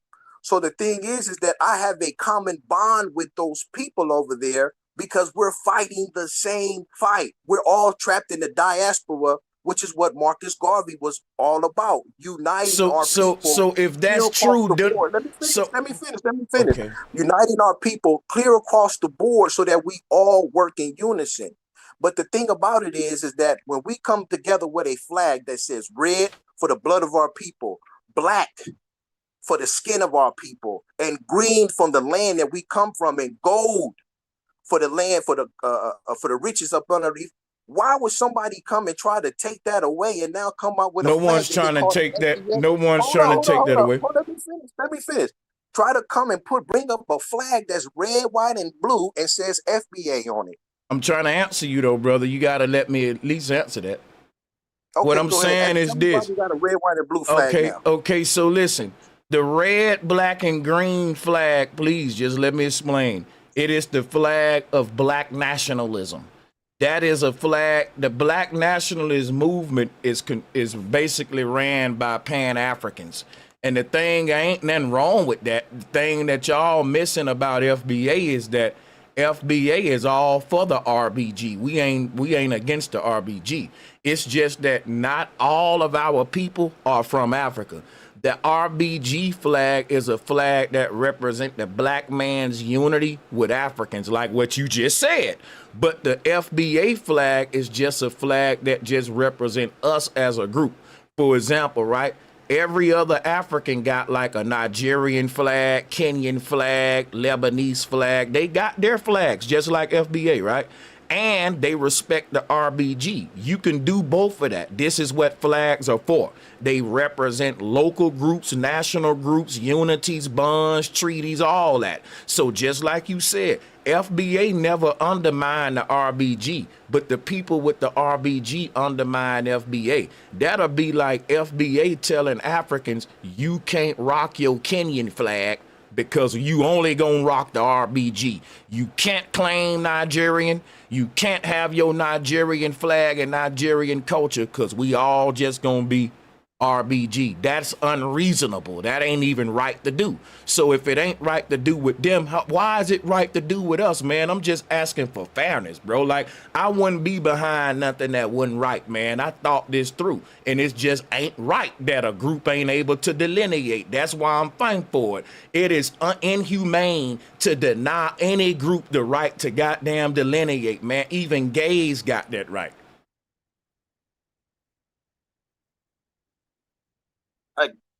You done? Can I speak now? Yeah, I'm done, bro. Okay, so let me break that down to you. If we want to delineate, right, and claim that we are our own separate people over here in the continent of America, right? Why would you turn around and adapt the same colors of the people that enslaved you? Let me answer you. So this the big misconception that the pilgrims who came over here on wooden ships, their colors was red, white, and blue. That's a lie. The colors of red, white, and blue is the colors of the indigenous Americans, the colors of my lineage. The colors of red and blue only represent night and day, sun and moon, man and woman, polarity, right? It's just another way of expressing yin and yang, masculine and feminine. So a person may give the slave master credit for everything, but contrary to popular belief, the Confederate flag was not created by pilgrims, and the American flag wasn't either. And this is things that we teach because we're FBA. Part of being FBA is teaching our people a lot of history that they don't know that connect them right here to American soil while we was too busy wearing dashikis. And ain't nobody tripping on that. Like, I love Africa. I never trip on Africa. It's just that I'm tripping at Africa tripping on us, that we all of a sudden loving on ourselves, trying to connect with our roots here. That's wrong. Why can't we, man? Like, that's what made me say, you know what, I'm going to get behind this shit and ride for it, because who the fuck these folks think they are? Anybody should have the right to fucking connect with their roots of their land, bro, with their ancestors right here if they got them. If they don't, fine. If you African, cool. But anybody saying, look, I can connect with my folks here and I can trace my roots back here, I can prove that the pilgrims stole our symbols. The pilgrims weren't even the real Christians. They was pagans. They was Celtic druids and magicians practicing Yiddish magic, bro. That's why they got the Boston Celtics with the green. They got a lot of places called Greenwich. They wear the top hats and shit. These folks was into paganism. They were the real pagans, and they said when we were the pagans. No, when they showed up on wooden ships, my brother, they was building wooden shacks and stuff. Our folks had stone pyramids in America with big black Olmec heads and stone. So they didn't carve that, and slaves from Africa didn't carve it. There were temples and mosques all on this land that the pilgrims did not build, man. They said that they built it, but this was here when they got here, and they just found it, which is why they call themselves the founding fathers. They didn't build nothing. So they're basically squatters, but they're calling themselves pilgrims. They told us that the Indians were a bunch of people with feathers in their head, but no, when they showed up, it was stone empires here. People had lights on, electricity and all that in the 1700s. Now, what happens is Pan-Africans will debate us on that, and regurgitate the stuff that the white man gave us with the out of Africa theory and all that, versus respecting a person who know they damn history and trying to teach it to the rest of the people. Instead, the Pan-Africans will give all of our history away that's right here in America. There you go. There you go. There you go. There you go. Well, let me rephrase that then. I'll tell you what. I'll rephrase that then. I'll say this then. A lot of the Pan-Africans I've dealt with in my career, right? Not all of them. That's what I'll respectfully, right? They will throw away all of our rich history in America just so we can just exclusively attach to Africa. And I'm saying, look, we need to claim our history everywhere. We need to teach our culture and what the contributions we make in every land. Because when we start denying our presence in other places because we're too African fanatic, it becomes a cult. It becomes some kind of agenda now that's kind of weird now at that point. Now, now what you're doing is exactly what you're accusing the Pan-Africans of doing. And anybody who's ever read any of the Pan-African literature, especially ones before the Mayflower, would already know the history that what you're talking about. And that's what people forget and understand, man, is that African people have been across the whole continent. The same pyramids, the same diameter pyramids that's down there in Mexico, the same diameter pyramids that's over there in Egypt. I heard somebody in the chat talk about the red, white, and blue of the upper and lower. Let me finish. Of the upper and lower crown of Kemet. Now, we already know that. But the thing about it is that, like you was just saying, the Pan-African is saying this and that. No, the Pan-Africans been teaching that black folks been over here. And if you listen to what the diaspora actually means, it means African people across the globe. It does not mean that we just came from Africa. Because the thing about it is that once you do the history and the knowledge to our people, you know that we've been all across the globe, even over there in Asia, which they don't speak about. So what would be the problem of black people saying we're the original foundational Americans and no one was here before us then? Why wouldn't the Pan-Africans get with... Hold on. Let me ask this. I want to phrase the question clear. It's going to be quick. Why wouldn't the Pan-Africans say, look, our brothers is right. We are the foundational black Americans. We was here before the Mayflower. It's books written on that, right? So guess what? Instead of that, they said, man, y'all being divisive. No, we being greedy. We claiming back all our rich history on every land. You should help us. Because guess what? The people who claiming, if us not doing that here in America makes us be the most undermined group when it comes to the social political setting here. They undermine us because we have been written out of history when we have a rich history here. And ain't no one ever denied our African presence if there's people that can trace back to Africa, if you can, because not all of us can. But it's just that it's the other way around. No, I'm gonna tell you only one way around. Let me tell you where the divisiveness come in at. The divisiveness come in that when I walk in the house and I turn on your channel and I see you making fun of African people. That's where the divisiveness come in at, because regardless of whatever your foundational black American or whatever, you shouldn't even be putting up pictures like that, brother. And that's, like I said, that's very, very disgusting. I've seen Tariq Nasheed do the same thing.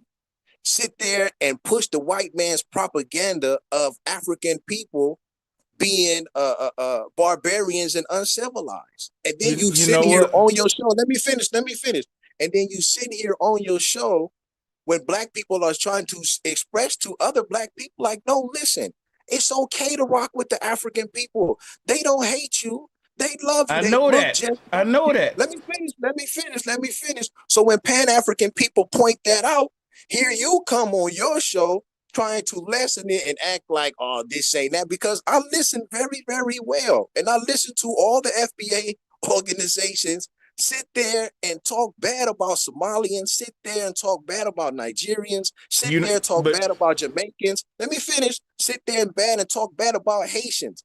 Things that shouldn't even come out your mouth. You sit there and talk bad about your own people. That's the difference between the Pan-African movement and the FBA movement. Let me just say one thing real quick.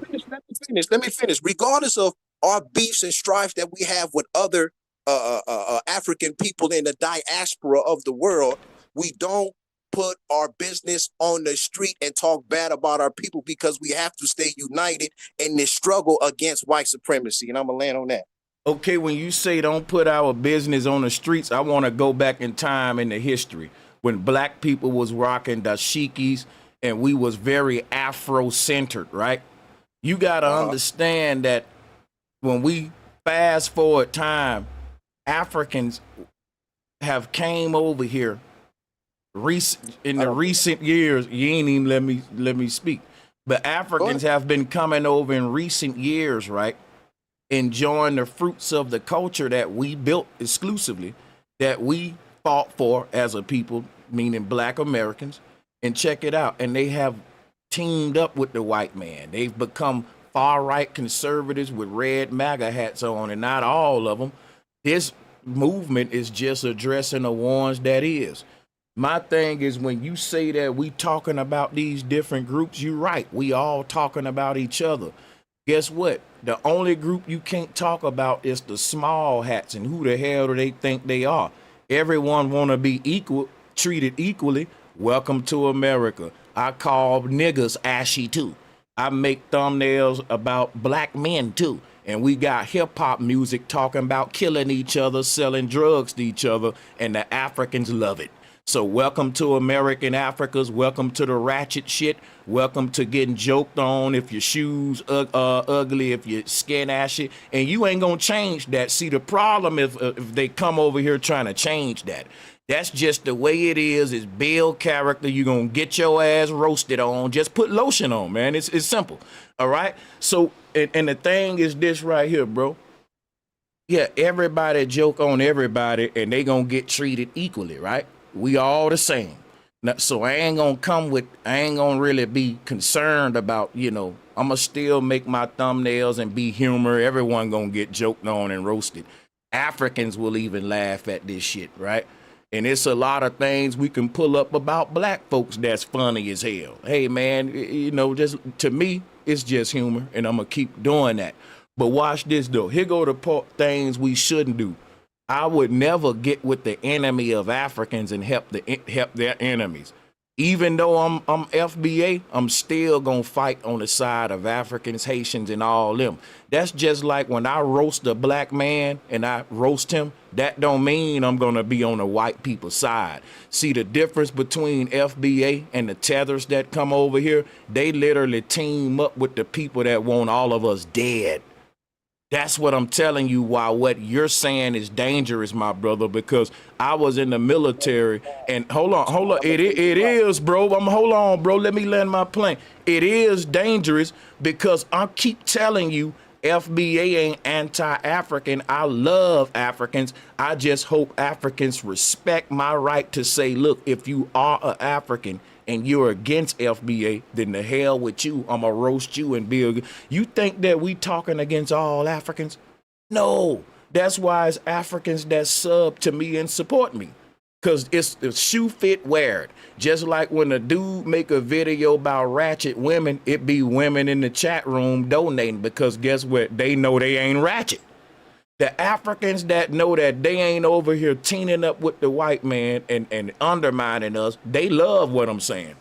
Because they know that we need this kind of checks and balances so we don't have infiltrators and sellouts.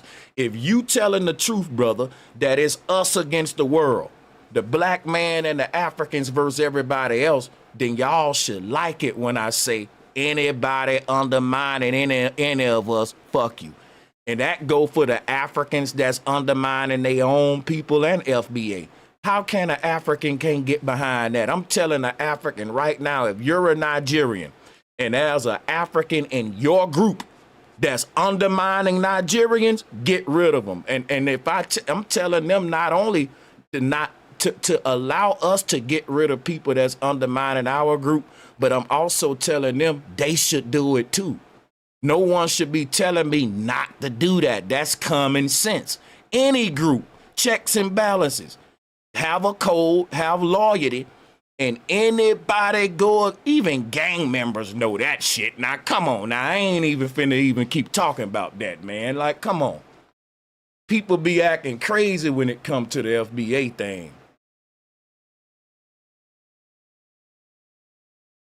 That's all that is with the tether thing. You got it, Martin. We doing good, bro, as far as the back and forth. I'm going to yield the flow, man.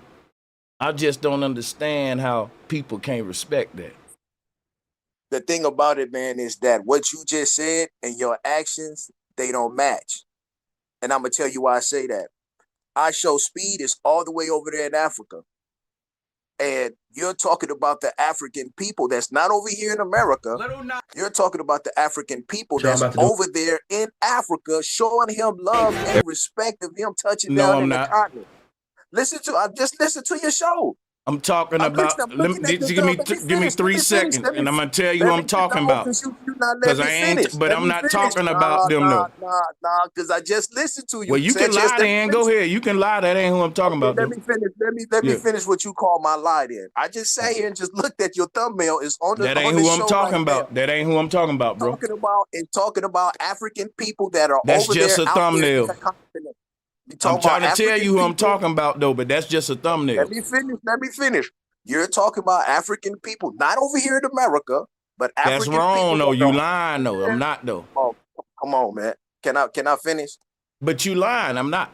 I'm just trying to correct you. Talking about the man. You talking about the man that's over there in the continent, not over here. It don't take me but 2 seconds to tell you who I'm talking about, brother. It ain't gonna take me but 2 seconds. I'm talking about African people on the continent and in America that's undermining us. I don't give a damn where you at when you undermining me. If you undermining me anywhere, I'm talking about you. So now that you accurate, go ahead. You got that. Like I just want to be clear. You talking about the man that's over there in Africa getting love from African people, and you still not satisfied. You still putting up thumbnails of black people over there in Africa looking like savages, as opposed to showing us in a glorious light. That's the difference between Pan-Africanness and FBAs. See, we celebrate him going over there, reconnecting with the people over there, and getting some culture from those people over there.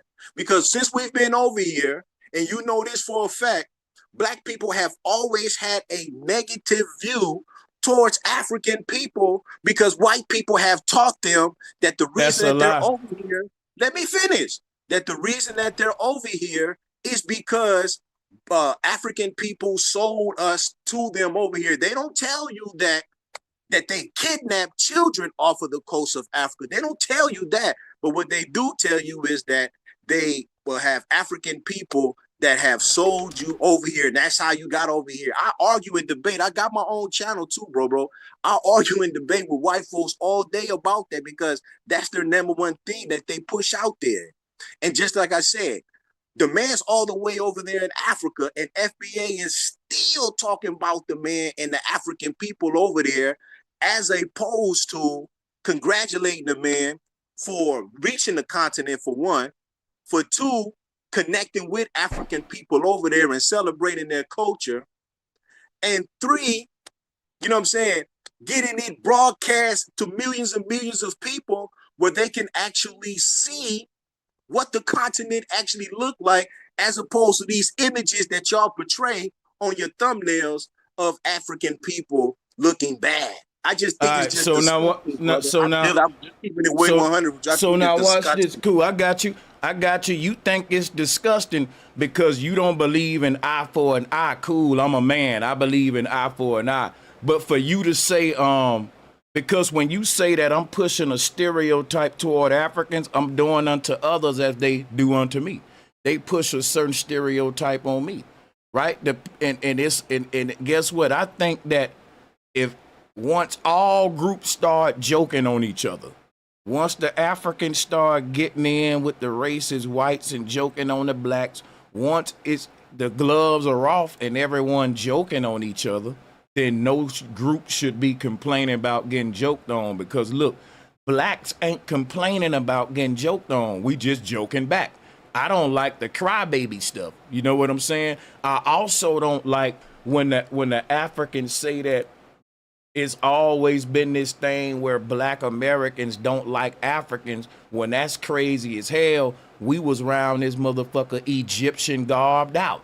Like, to say that black Americans need a tutorial and a damn lecture from IShowSpeed, which is very disrespectful.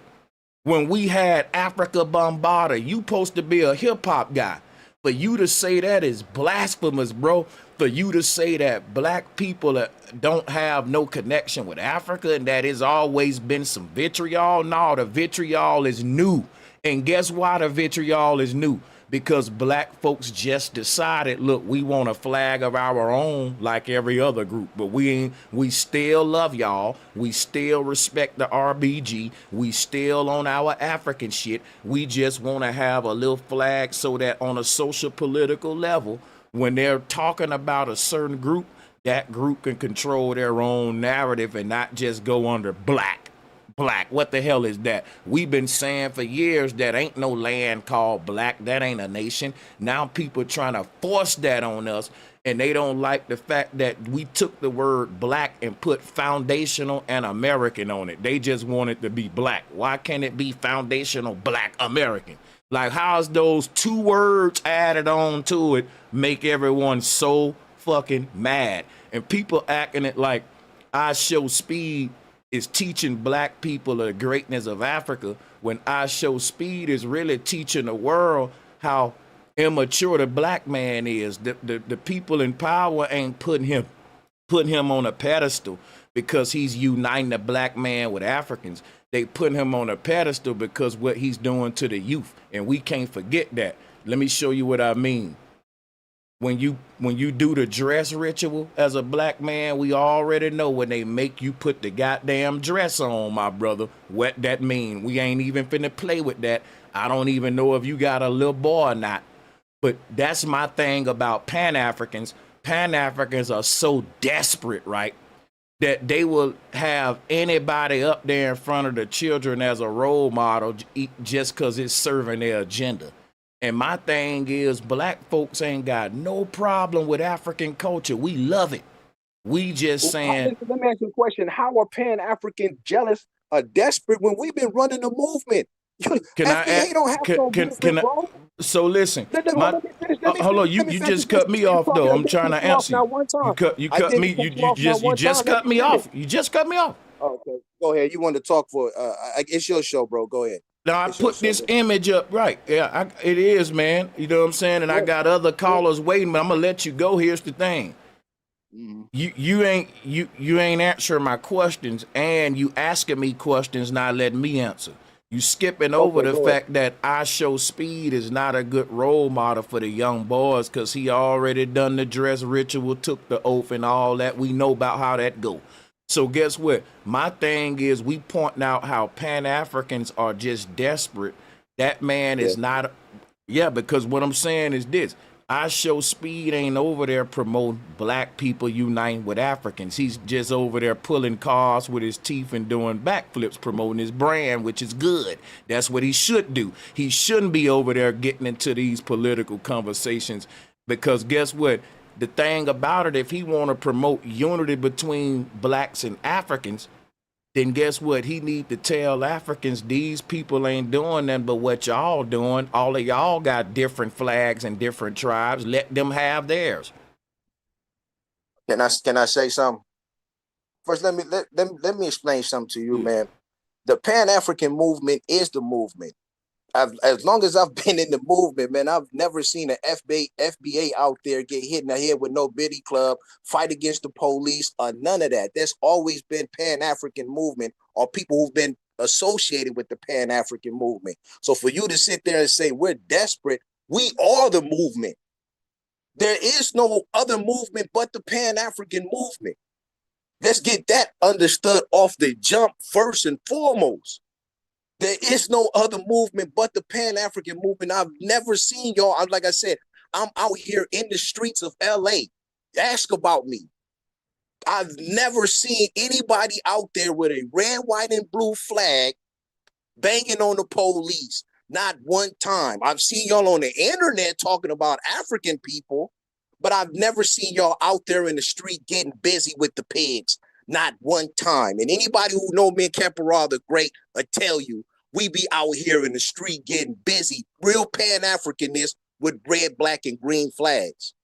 Okay, so the only thing okay. Let me finish. I'll just let you talk. No, so I all thought this, you was we're done. desperate. We're sitting here, we're desperate to try to show something. No, we just pointed out one simple thing, that when African Americans go over there to Africa, and I heard you try to say that, especially my homie Brandon, because I know you don't probably know this, but the homie Brandon that you had up earlier is from my hood. We all from Long Beach, Compton area. So Brandon has been to Africa and has got plenty of love stepping off of the plane with people in Kenya, treated him with like royalty. So all of this whole misconception that black people go over there to Africa, and if you're not a celebrity, you don't get treated with respect, bro, that's a lie. And I hate the fact that you even tried to spill People that to going by their own experiences, bro. Let me finish. I hate the fact that you try to spill that to our people to try to make it look like the only way you can get treated with respect over there in Africa is if you're some kind of celebrity. No, you get treated with respect if you're a respectable person, period. It don't have nothing to do with, you know what I'm saying, you being a celebrity. African people are just nice and people because they get plenty of sunlight, because they live in good environments. That's why they treat people with respect. So all of this, oh, he only got respect because he's a celebrity. Bruh, stop lying to people. You lying. Cool. All right, so this is what I'll say, bro. Cool, my turn to talk. I'm speaking from experience. I'm subscribed to several brothers who are in Africa on YouTube telling you it ain't all peaches and cream. You gotta watch out when you in Africa and in certain streets, the same shit we going for. People try to make it like Africa is this utopia where there is no wrong, when they killing each other in gangs over there just like us. We all facing the same problems. We ain't better than them. They ain't better than us. The problem is when they come to America trying to compete with us, they try to act like they're better than us, man, while partaking in a lot of the shit that we fought for. So that's the whole thing behind FBA. Furthermore, you can't tell a person about their experience, and people ain't speaking for all Africans. So my whole thing is this right here. It's about delineation. At the end of the day, it ain't about feelings. You can say this person went to Africa, that person went to Africa. I don't care nothing about none of that, right? I don't care about a person taking a trip to Africa. That don't do nothing for me or my people. It do something for them, right? And my thing is this right here. I care more about our people building where we at. And when you say that FBAs ain't never been on the street doing nothing, the movement is Pan-African, what's crazy is this. All FBAs come from the Pan-African movement damn near. I was a Pan-African. All of us was Pan-Africans before we was FBA, and we still got love for Pan-Africanism. My thing was when I started claiming FBA, I never was disowning my Pan-Africanism, which was saying that, yes, black people in America need to be uniting with black people everywhere. That is a fact. That is the roots of Pan-African. How would I disagree with that? That's a simple truth. Yes, we all need to be in unity. And guess what I'm telling you, though? I don't understand how we can't be in unity with every man galvanizing a group and coming together like the United Treaties, because that's what the Africans doing. They got different tribes, different nations, different groups. And when it comes down to peace, the spokespeople of these groups come and keep the peace. And that's just how you galvanize the groups on a political level to keep the peace. You can't even keep peace and unite blacks with Africans, right? If you don't even unite blacks with blacks. So that's my thing. If you got different tribes in Africa uniting to keep the peace, the tribe first got to be united. They can't be killing each other. Then the other group saying, well, we got to unite. No, every tribe got to unite with their own people first. Then now let's sit down like the United Nations and let's build agreements with each tribe based upon where your land at, what resources in your land, and how everyone can distribute the shit where they at properly. That's the basis of tribalism. It ain't really a bad thing. It's just because different groups are in different areas, so you have different responsibilities. If there's a tribe upstream, then we got to have a treaty to say, look, all of the people living upstream, you can't dump certain stuff in the water that's coming down. I'm just giving you an example, right? But my whole thing is like, it's practice everywhere. And that's why I said we learned it from Africa. We learned, okay, damn, we need to do what the Africans doing. You got the Bushmen, the Ashanti, and it's beautiful. Everyone love it. That's why I want to go to Africa, so that I can see the different diverse tribes and different groups that have delineated and created their own identity, right? And it ain't that they hate the other group. It's just who they are. You see what I'm saying? And it's beautiful. It's only ugly when we do it, and I think that's sad, and that's why I'm going to keep fighting for it, and I respectfully disagree with you, but I respect you, my brother. I respect you too, bro. You know what I'm saying? My thing is like this, is that I love my people all the way across the globe. You know what I'm saying? I've been fighting for my people for a very, very long time. I've dedicated my whole life to it. It just saddens me, bro, because I know who our enemy is, and literally I keep my focus on them. I hate to even talk about the FBA because, you know what I'm saying, I understand where it come from. And I'm going to tell you like this, Brother Sanchez, I'm out here in LA, you know what I'm saying, with the people that that might follow Tariq Nasheed or whatever and what he's trying to do and this and that, whatever. I'm going to tell you exactly where it come from, bro. It come from these bougie niggas up here in the hills in LA who don't really like African. See, I've had the talks with them. See, a lot of y'all who follow the FBA movement, you haven't had the privilege of sitting down talking to the people who actually started the movement and how they think. And that's why I've been fighting so hard against that way of thinking, because I know how these bougie niggas think. And a lot of these bougie niggas don't want to be associated with African people because they cozied up with the Jewish and the white people who fund them and give them money. And I'm not speaking from something I don't know. I'm telling you pure facts from the streets of LA. It's the niggas up in the hills, the ones that decided to come up with this red, white, and blue flag, that wanted to join hands with the white folks and push their agenda of keeping us divided from the African people. There's nothing wrong with us saying that we're African Americans and stuff. Trust me, everybody around the world know who we are. Anywhere you go across the world, as soon as you open your mouth, they already done separated you from the white folks because they read our history. They know that we are the ones who set the trend of what freedom is supposed to look like against anti-colonialism. Against colonialism. So the thing about it is that people already know across the world who we are.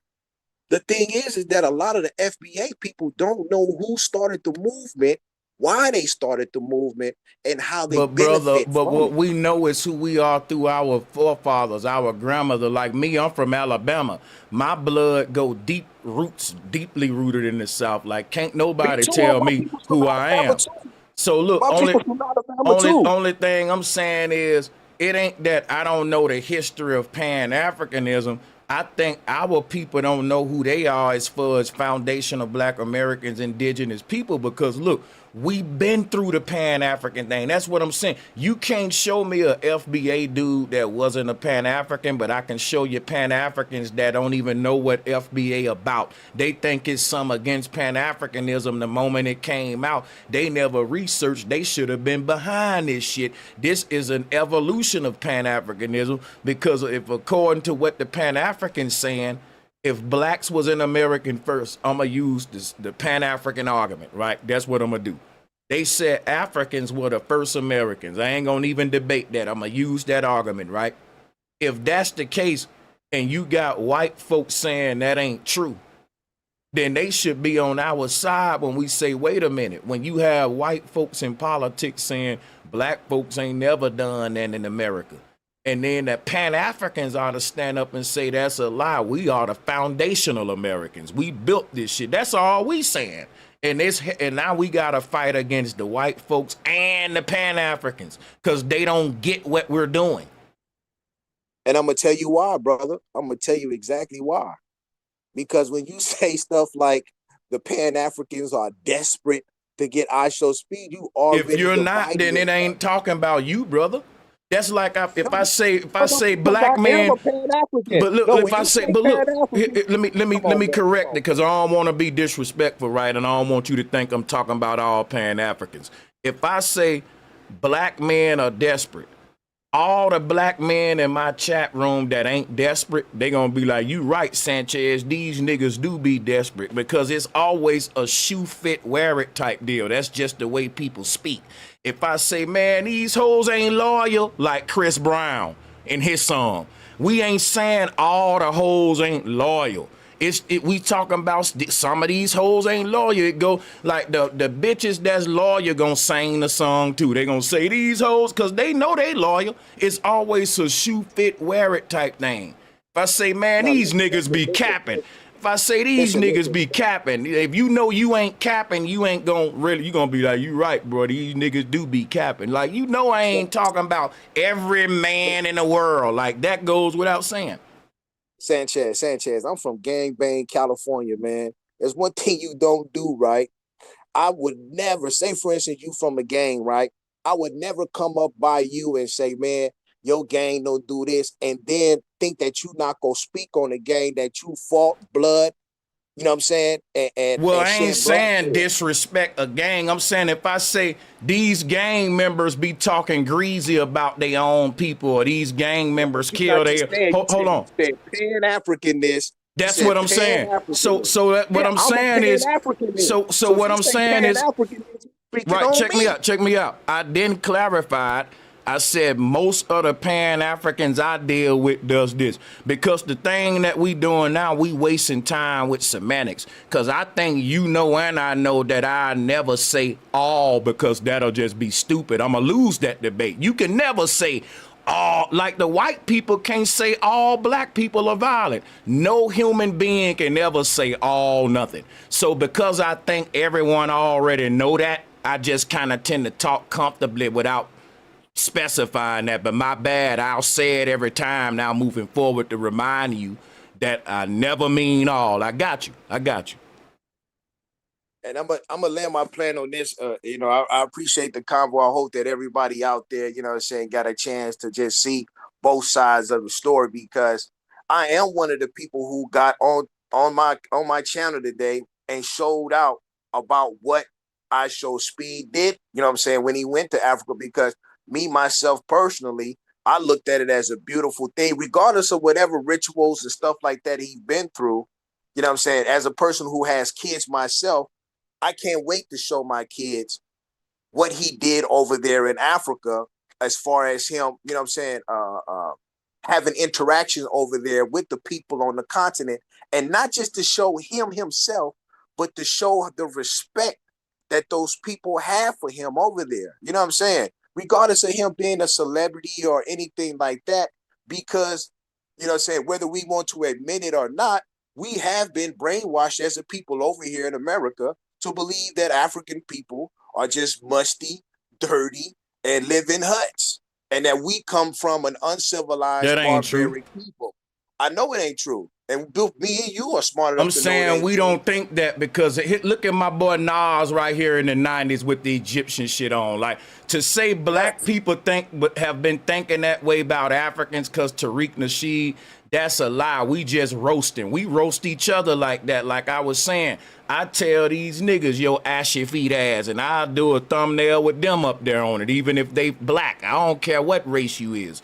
So it's like, the thing is, that don't mean I just think that way about Africans. I'm just roasting, and that's my thing with Pan-Africans. That's what white folks do to black folks. They try to take us serious when we don't want to be taken serious, when we just playing. And that right there is really dangerous, because we don't think that about all Africans, and that's divisive as hell to do that, because people know we just roasting the people that's roasting us. It's just a way of being funny. We do that to each other too.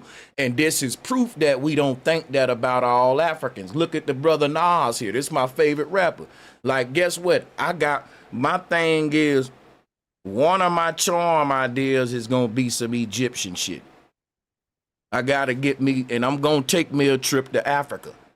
And I feel like, why can't we roast them like we roast each other when the roast session have already started? It ain't like we the bullies. We're responding to people online that's got smoke for us. You know, and I can play videos of you right now of Africans talking real bad about black peoples, man. I'm talking about I've seen real it too. bad. I've seen it too. But the difference though is that, and I'm gonna tell you this, and I really want you to, and I'm gonna finish up my live on this joint. But you remember the movie The Black Messiah, right? The black, With no, I Fred Hampton. I don't think Did so. you ever see that movie with Fred Hampton? It's probably been too many blunts ago. Okay, well, I can't even bring that one up then. But a lot of the black people that come over here from Africa that are allowed to come over here, you know that they go through a brainwashing process when they come over here because the white folks won't even let them over here. They tell them to not to fuck with us when they come over here. You know what I'm saying? They tell them that they give them a whole brainwashing. I can't give them an excuse on that one. That shouldn't work though, bro. I'm your brother. That shouldn't even work because I'm your brother. I'm your lost tribe. No. Now listen to me. And even over here, you know, you already know this for a fact. It's a lot of house niggas over here, bro, that don't want nothing to do with black people. They sit around white folks all day long. They look at them as being the masters of the universe. And they I follow think the Africans do that more than anybody, though, in my opinion. The ones that come over here, a lot of them do that. And then there's African people that come over here that fuck with us real tough. You know what I'm saying? So, you know, it's just picking and choosing. But just me, myself, as a Pan-Africanist, you know what I'm saying? I do not, you know what I'm saying, subscribe to division, especially when we have the platform to unify ourselves and keep our struggle and our movement going. You know what I'm saying? Like I tell my kids, we're only 2 generations up out of slavery. You have a duty to not only uplift yourself, but to make sure that you do not become a slave again. All it takes is one generation for other generations to fall back, you know what I'm saying, into slavery. The one generation of kids that was kidnapped and brought over here cost us 400 years of slavery. You know what I'm saying? So it's vital that we raise our people up to be independent and freedom fighters first and foremost, and not to take this whole American experience seriously as if we are Americans, because we're not. You know what I'm saying? We are the indigenous people of this planet, whatever tribe that you choose, whether it be Kemet, whether it be the native Indians over here, or whatever your tribe is. That's what you are. You're not an American. Putting that label on yourself is bad. You know what I'm saying? You're co-signing to the people that enslaved you. But I appreciate talking to you, brother. Right, you know, before you go, I want to say this real quick before you go. The white man didn't come up with the word American, not at all. And I'll say this too. It won't even matter if he did. If that's the word that black people said we want to use to call ourselves the galvanize, then we can debo that shit from them because we gangster like that. You see what I'm saying? Gangs do it all the time. Gangs will take symbols and signs from all different other groups and say, look, we gonna use this for our shit, right? It means something different for us. If our people come together in numbers, we can call ourselves whatever we want and can't nobody do shit about it. You don't agree with that? And you wouldn't want to be a part of this, my brother? Man, I'm a Pan-Africanist, and that's till I die. And guess what I'm telling you, bro? You just came off like a cultist and a real gang member. And that's why I can't fuck with Pan-Africanism, because guess what? This is part of my lineage, and I can be a Pan-African and still practice my lineage. But you telling me I can't practice my lineage and still be a Pan-African. So guess what? My thing is, it's proof that the Pan-Africans are the ones divisive. Look at your energy, bro. Everything I'm saying is to the benefit. But we the ones that's out there putting in the work. Okay, but here's my thing though, brother. This is what you're not realizing.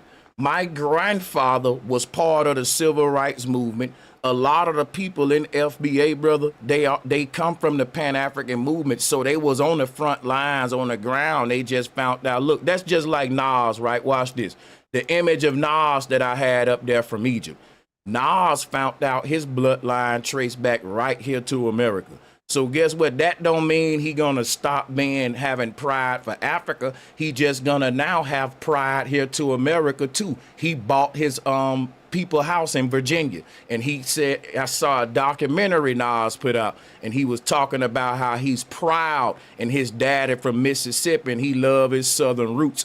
My thing is why my beef with Pan-Africanism is, why the fuck can't black people love Africa and their American roots too? Why a nigga gotta put a gun to your head and give you a choice? It's either Pan-African or nothing, nigga. Like, and that's what's creating the division. No, what creates the division, man, is when, you know what I'm saying, people start switching sides up.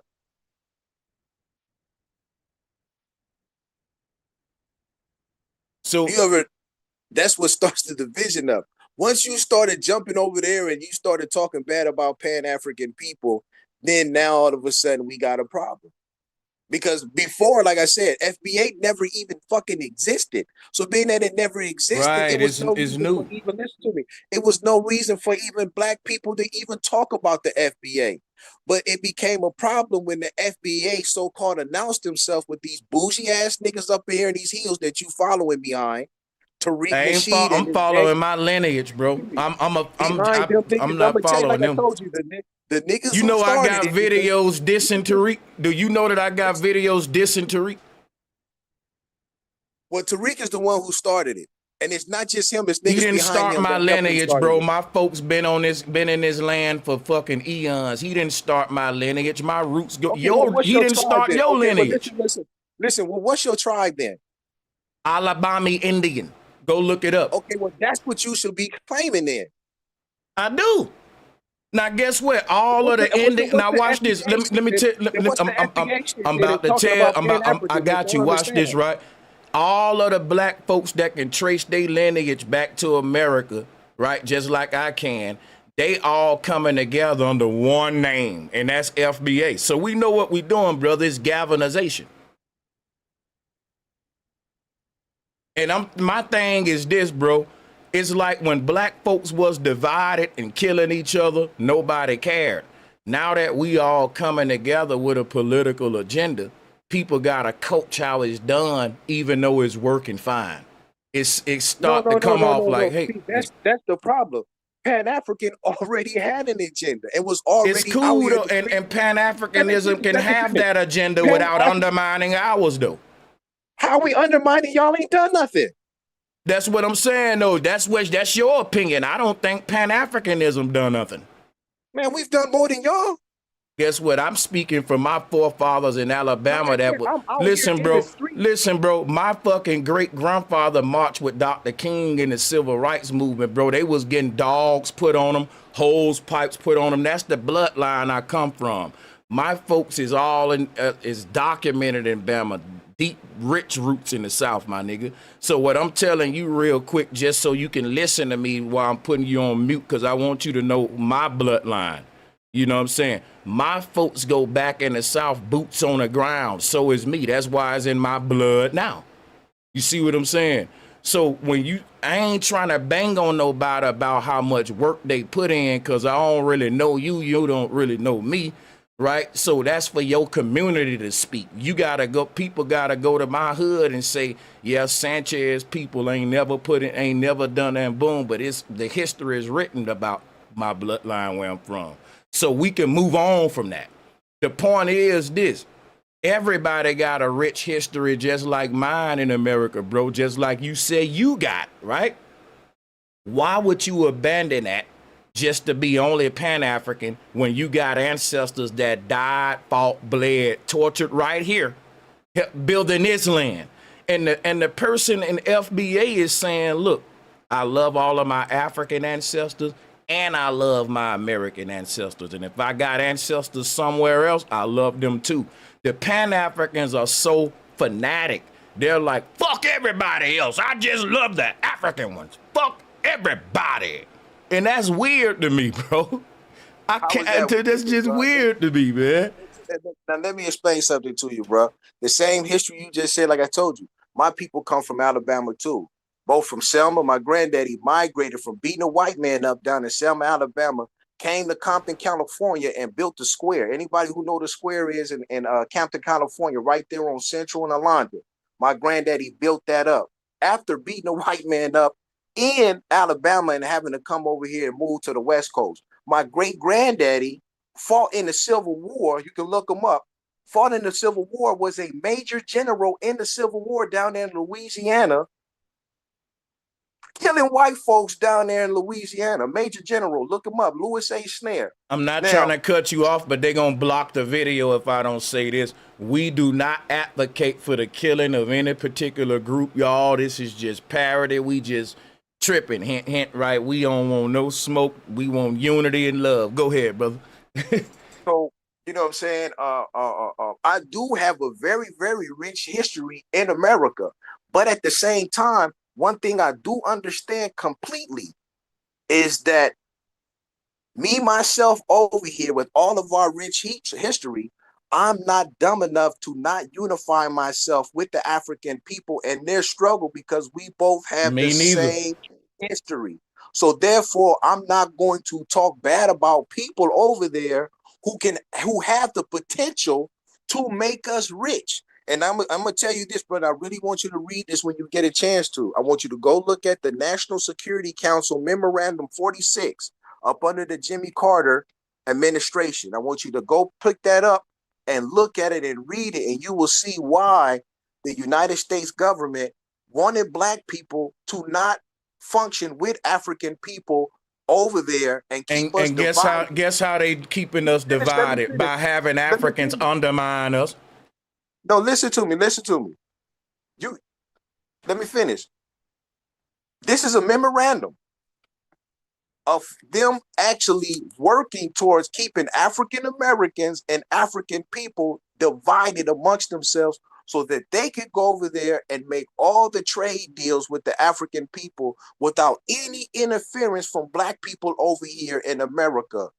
That was their number one goal. That was the number one goal of us coming up out of segregation, was to make sure that African Americans did not go over there, because they know that we have a connection. It's all in the memorandum. I really, really want you to read it, brother.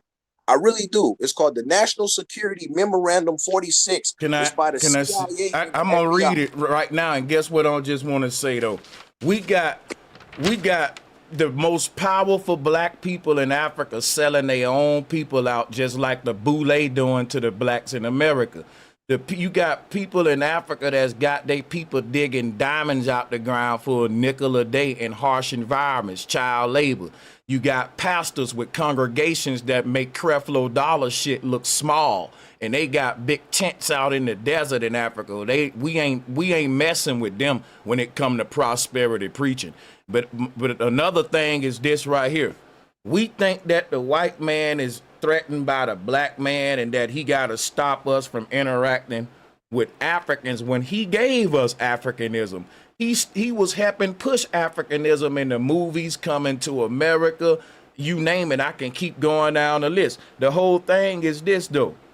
You know, it ain't that we control anything in Africa as black people. The Africans that come over here, they don't control none in Africa, which is why they coming over here. Their leaders have sold them out just like ours. And instead of them coming over here, calling out all of our leaders with us, putting their life on the line, they say you can't beat them, join them, and they go taking up with the white man. Now, here's my thing is this, and I'll say this too, man. We say, you know, the white man didn't want us interfering with his trades in Africa. The black man in America don't even own his own masters in the music game. And then we don't own the football teams that we make all this money for, the basketball teams. The white man ain't threatened about us doing business with Africans, because the Africans in a worse situation than us. Everyone's leaders have sold them out while we bicker and fight instead of every group get unified and start coming together with a spokesperson, just like what we see the United Nations doing. I'm going to show you what the United Nations doing, and I'm going to fall back, right? See, when you look at the United Nations, they ain't telling the groups don't form a fucking unity. They telling every group, look, get your people together and come sit at the table, let's talk. And all of these flags is working together against us. Now, guess what? The Africans got their flag. Here go one. These people got their flag. Salutes to my Haitian brothers. Salutes to my Kenyan brothers. Beautiful flag right here. Now, here go a flag we got. Everybody got their flags. Now we just need to start coming together like the United Nations. Everybody respecting each other's flag. Mr. Gangbanger, you know what I mean now, Mr. Gangbanger. We ain't gangbanging here, but you know what I mean by respecting flags, right? But see, the thing about it, brother, is this. It's hard for Pan-Africanists to say, okay, we're going to all join up under this so-called new flag, and now this new flag is red, white, and blue. Oh, man, the color of my flag offend you, bro. Bro, but the thing is this. Brother, if one of these people, let's check this out, though. Hold up a second. I just want to make a point because you said that a minute. I want to say one thing because I just want to make this point. If a person at this United Nations table want to change their flag to pink, ain't nobody gonna trip on it. They gonna say that's them people and they flag. Come sit at the table, let's talk business. Like no one's gonna say, hey man, you changing your flag to pink? Oh, we gotta kick him out. No, brother, that's just our preference. If we wanna put a butterfly on our shit, that's cool, man. You know, you don't gotta fly, it's our flag. You know what I'm saying? I think that's a ladybug on this one. No, that's a mask or something, but salutes to them. I mean, I wouldn't really care about I wouldn't care about another team's uniform. Now, if I was on that team, I'd be like, coach, these uniforms suck. Maybe we should. But what I really would be happy is that black folks finally got a team. They united and they in the game. Everybody else been had a uniform and a flag. Now that we got one, that's the important part. We can get the colors right later. We can get the name right later, but we together now. We're a team. We didn't have that. You know, everyone else had this, right? The flag we already got is red, black, and green. No, that's a flag that represents the unity between black people in Africa. Even the Africans that respect the red, black, and green flag got their own flags. I'm showing them to you now. This Haitian man got a red, black, and green flag too, but he didn't put his Haitian flag down. I'm pretty sure this Nigerian man respects that RBG too, but he still got his Nigerian flag. Ain't nothing wrong with that, man. We just want to do it too. Hokey pokey, hokey pokey. But the thing is that the red, black, and green flag is our flag because it started over here. It's your flag. Your flag. Yeah, right? It's my flag. Yeah. And I will gladly support the red, black, and green flag over the red, white, and blue flag. I respect the RBG flag as a symbol to show the Africans that I'm united with them. But the FBA flag is just my personal lineage flag, just like this dude right here, right? He's a Kenyan. He respects the RBG flag, but he still has his indigenous flag too. So I say fly both of them. No different than America got the Zionist flag up there and the American flag. Like if you go to Alabama, they gonna have the Confederate flag up there and the American flag and the damn Zionist flag. And the Confederate flag does not mean what we think it mean to them white folks. We know what it mean to them. So in the South, they letting you know with that flag. So everyone got a flag here and there. Even states got a flag. It's just crazy that I thought it was weird, and I'm a troll. It's like, damn, people really mad that black people got a flag now. And I said, let me buy one. That's weird. Why everyone got a flag, you know? Why we can't have one? So that's why I was like, damn, that's a good social experiment to do. I ain't ordered no FBA flag yet. I'm broke, but I'm gonna get one. I'm just glad. But yeah, I appreciate it, brother. But yeah, we're just gonna have to agree to disagree. But I've heard a lot about you, brother Sanchez. You know what I'm saying? Keep doing what you're doing, man, and you know, I just hope that we can be more unified as a people and stop this whole Pan-African FBA, because for Brother, real, is the I've never nonsense. seen black people more unified in my life with FBA, because they didn't really, like, the RBG is something niggas always had. It ain't stopped niggas from killing each other. The RBG, what it does, it made black people say, man, we need to unify with brothers in the diaspora. Now the FBA flag made black folks say, but as a group of people here in the wilderness of America, we need to come together as a group and work on our issues too as a group, because every group got personal issues and we got diasporan issues, collective issues. That's just a fact, you know. But no, like I just said before earlier, the only people that's been putting in work has been the Pan-African people. We're the ones who've made majority of the sacrifice over here in America. And I give you another point before I go. Back when Muammar Gaddafi was in office, you know what I'm saying, may he rest in peace, before he was unalive, you know what I'm saying, and Farrakhan had asked him for $1 billion to help out with the social economic program that he was coming up with over here in America. You know what I'm saying? He had offered to give us that that money, only to see the United States turn that down. You know what I'm saying? And that wasn't also the only case, but it was a case of us building a economic bridge between Africa and African Americans. Did black Africans build the foundation of America? Hold up. Let me finish. So what has happened is that what a lot of black people out there, probably your audience, don't even know, is that we have had a whole lot of support from the African people over there who have wanted to help out black people over here in America, only to see the United States government constantly deny. A lot of people don't know this, but during the Hurricane Katrina incident, right, where black folks was out there drowning and suffering in the waters, it was African nations and the Middle Eastern people who had offered money, you know what I'm saying, goods and services and all kinds of stuff. We even got offered 500, 400 barrels of oil personally to give to black people over here in America from the continent, only to be denied by white people who didn't want us to get receive those goods from the African people over there, because they knew that what it would do is it would unite us and see that, yes, we can have an economic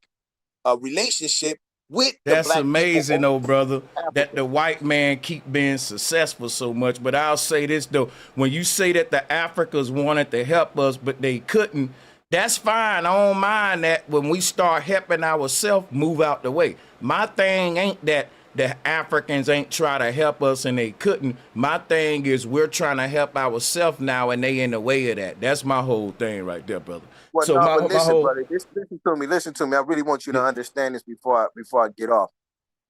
Everybody do trade across the world. In order for you really to get rich anywhere across the world, you have to be able to trade. And if you can't trade with people across the world, it's gonna be hard for you to get rich. But if you can't trade with yourself, you can't. Let me finish, brother. Let me finish. You can't get rich. You know how many people, you know how many companies have gotten rich off of our people just with their trade and economics with China, just with their trade and economics with Europe, just in their trade and economics with South America, just in their trade and economics with Africa. You get rich by being able to trade. Trade goes all the way back to ancient Kemet, of us being able to go get goods from other countries and bring them over here and sell them at a higher price. You know what I'm saying? So I was trying to ask you a question. I don't really know what you're saying. What I'm saying is that we can't, as a people, really be successful until we can go across the world and do trade with our brothers and sisters across the planet. That's going to make us richer, because we have technology that we can offer them over there that we personally make ourselves, and they have resources and stuff like that that they make over there that they can bring over here to us. We've literally been denied that. We were denied that during Hurricane Katrina, and we were denied that for Muammar Gaddafi before he died. That's one of the main reasons why they killed him, is because of the things that he wanted to do with the African people. So the thing about it is that, you know what I'm saying, in order for us to be economically successful, that's why I tell everybody, if you get a chance, go read National Security Memorandum 46, where it sits there and tell you why white people want to keep us divided from the African people is because they've gotten rich off of African people. They've gotten rich off of the Chinese people. They've gotten rich off of South America. They've gotten rich off of Europe, while we still over here poor, talking about we can help ourselves out, as opposed to being able to go out there in the diaspora and make money with everybody across the world. Because everybody across the world is making money, but I got you. Listen what I'm saying. Africans are divided among themselves and blacks are divided among themselves. If a person was really serious about what you saying, they would promote FBA and they would also tell Africans, look, y'all need to get y'all shit together personally, because that's why we ain't coming together collectively.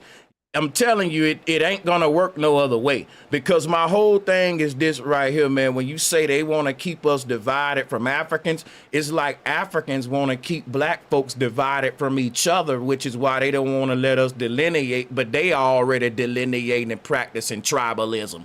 Like, that's what I'm saying. So my thing is, instead of worrying about us coming together, why don't they make their group who's already got a flag come together with us and let's start getting some shit done? Because if you telling the truth that blacks and Africans need to work together, that's possible now. Because guess what? Blacks are now working together. When you say that we need to be trained with the Africans, if we ain't trained with each other right here in America as black folks, we ain't gonna be trained with them. So that's what I'm saying. We got to work on us first. If we don't practice it at home, you ain't gonna practice it abroad. That's like saying you can sell dope in your hood. That's like saying you can't sell dope in your own hood, but you can travel into a foreign land and don't know nobody and post up and sell dope. No, if you can't do it in your own hood first, then hold on, I'm about to land. We're gonna go back. If you can't do it in your own hood first with your own people, then give up it's a pipe dream thinking you finna go out there. That's a clusterfuck. So it ain't even realistic. If a person was serious about what you saying, they would even double down and say, you know what, this is a good time to be black, buddy, because black folks now working together. Now that we came together, now we can sit at the table with these Kenyans, with these Nigerians as what? A group. A collected group, and we still about that. All of the jokes and stuff shouldn't stop it, because we even in the hood, niggas joke on each other, but we still gonna ride for each other. Like, that's just us being funny. Well, if you go back to the Black Star Line with Marcus Garvey, when he was striving to build his ship to start doing trade with the African people, they stopped that. All I'm just showing you is a pattern of history, because the thing about it is, and let's just keep it way 100. A lot of black folks, man, if you haven't really studied this movement and you're just like what I would call a fly-by-night revolutionary, and you ain't never really shed no blood, or you ain't never really built with revolutionaries across this planet, then what I'm talking to you is go fly over your head anyway. But for the real black folks out there that's putting work in the community, who go and take trips over there to Africa. That's putting in work, taking trips. Yeah, because you got to go over there and you got to actually build with the people.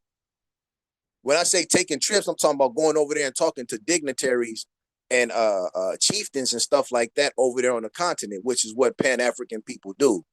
So I'm not just talking about taking. What do they talk about? What do they talk about when they get there? They talk about building. They talk about resources. They talk about building what? Houses, agriculture. For who? For themselves and for them. And that's what I was saying. I was more so trying to find my lost tribe, because that's what let me out. FBA is a lineage. It's letting me know who I am. You're giving me a movement that's solely based upon getting rich in economics. And I ain't against that, because we need the money, brother. I ain't turning down no money. I'm just saying I'm not turning down my ancestral lineage either. FBA is strictly my lineage. And yet everything Pan-Africans say is all about land, resources, money, wealth. I'm with that. But the Africans coming over here to get wealth, though. So that's my only thing with that, because there's so many nations that's raping Africa. I don't really think that the black man can stand a chance. He's just really going over there, taking advantage of the cheap land. Like you said, that's what we need to be doing, right? Buying up the land, building on it, like you said, with everybody else. But again, no one's going over there saying, connect me with my loved ones because I don't know who I am and I want to find my tribe that I'm from. That would be a lineage mission versus an economic driven mission. And I ain't against y'all getting your money, but you shouldn't be against people trying to connect with their blood and lineage either. We can do them both, right? Oh yeah, there's no problem with doing them both. If you saying that you are from whatever native Indian tribe that you're saying you're from, there's no problem with that. The thing is that I don't want us to get in the habit of dividing up ourselves and thinking that it's okay to sit there and try to act like the African people ain't on our side. I said some of them ain't. And the ones that the white man put, listen, the ones that the white man put on a pedestal, they ain't on our side. But I'm gonna be fair. I'm gonna say that the black people in our group that the white man give a voice to ain't on our side. For example, IShowSpeed. And my thing about Pan-Africans, people that ain't good for our culture, we can't just give them a pass when they're toxic and dangerous to our young boys just because they was doing backflips and push-ups in Kenya. I think that is selling ourselves low. We need to raise our standards. If that's all Pan-Africans got, it's a horrible way to get people to come back to the movement. And to me, it's prove it's dead when you got to get IShowSpeed as a messiah. That's just my opinion. He ain't a respectable person. What makes you think? What made you ever think that Pan-Africans looked at him as a messiah? Because they shedding tears and they say, but this is so big. They really overreacting with it, brother. I ain't gonna lie. It's not an overreaction.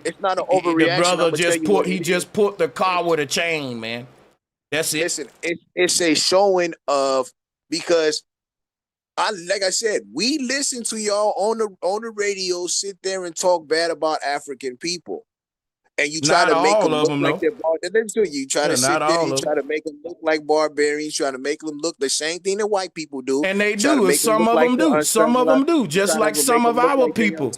Brother, the stuff, listen though. This what I'm saying. Let me finish what I'm saying. I get exactly what you're saying. Go ahead. No, I'm not finished. Let me finish. So they try to do that. So what we did was we showed this brother who's just like every other brother out here can relate to him. You know what I'm saying? Go out there to the continent and get treated with respect by the people over there. What they was going to do, beat him up? Let me finish. Not necessarily himself, but how they treated him with respect, because he's went to other places in Europe and other places like that and got treated like shit. I get it, but see, listen, brother, you listen what I'm saying.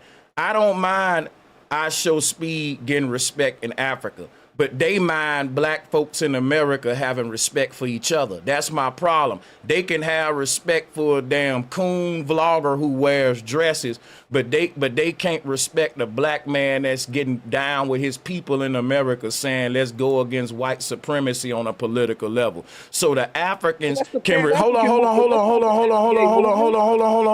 on, brother, you cut me off. You keep trying to use this weird tactic where you trying to Pan-African coat everything, and Pan-African didn't do nothing but boost our ego during a time where y'all said we didn't feel good about ourselves. But I will argue that I think we always felt good about ourselves, and Pan-Africans just need a reason to be relevant. You know, we told black people, hold on, brother, you can't keep cutting me off to repeat yourself, brother. Let's have a little respect. Let me land my plane, brother. Let me land my plane. Cut you off, brother. But let me do something real quick. The whole thing is this right here, man. Our people, right? Our people in America, you keep trying to give credit to Pan-Africanism but the thing is, Pan-Africanism started in the 70s and our people were still making noise before that. Now, I'm not undermining Pan-Africanism, but you're proving that the Pan-Africans have an ego issue and they want to undermine what regular niggas do who ain't no Pan-African. All black men ain't Pan-Africans, bro. You got Muslims that done contributed. You even got Hebrew Israelites, and even the black church have came through for the people at times.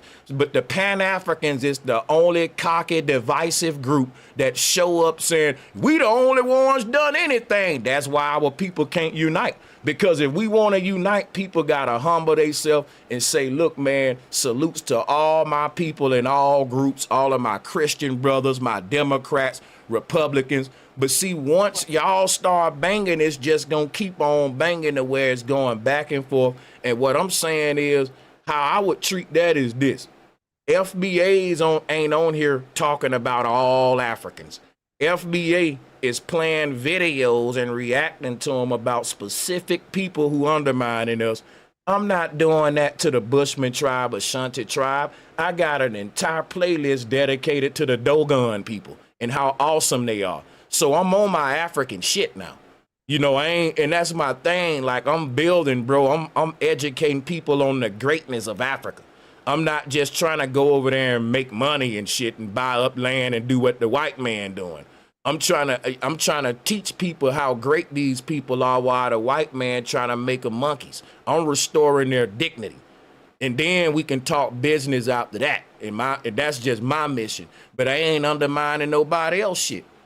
But salutes to you, man, to each his own. I just don't think what IShowSpeed did in Africa was no revolutionary act, brother. It was just good streaming. Yeah, I'm sure you do.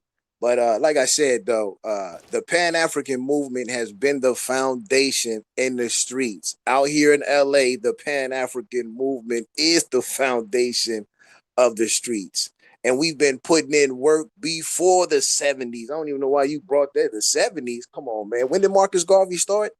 Okay. So, like I said, man, we've been out here for a very, very long time, man, pushing the progress of black people over here in America and pushing the progress of black people Our over people there. ain't got no better. Let me finish now. And we've been pushing that movement for a very long time. You know what I'm saying? So the thing about it is that people can sit around and say that the Pan-Africanists are being divisive.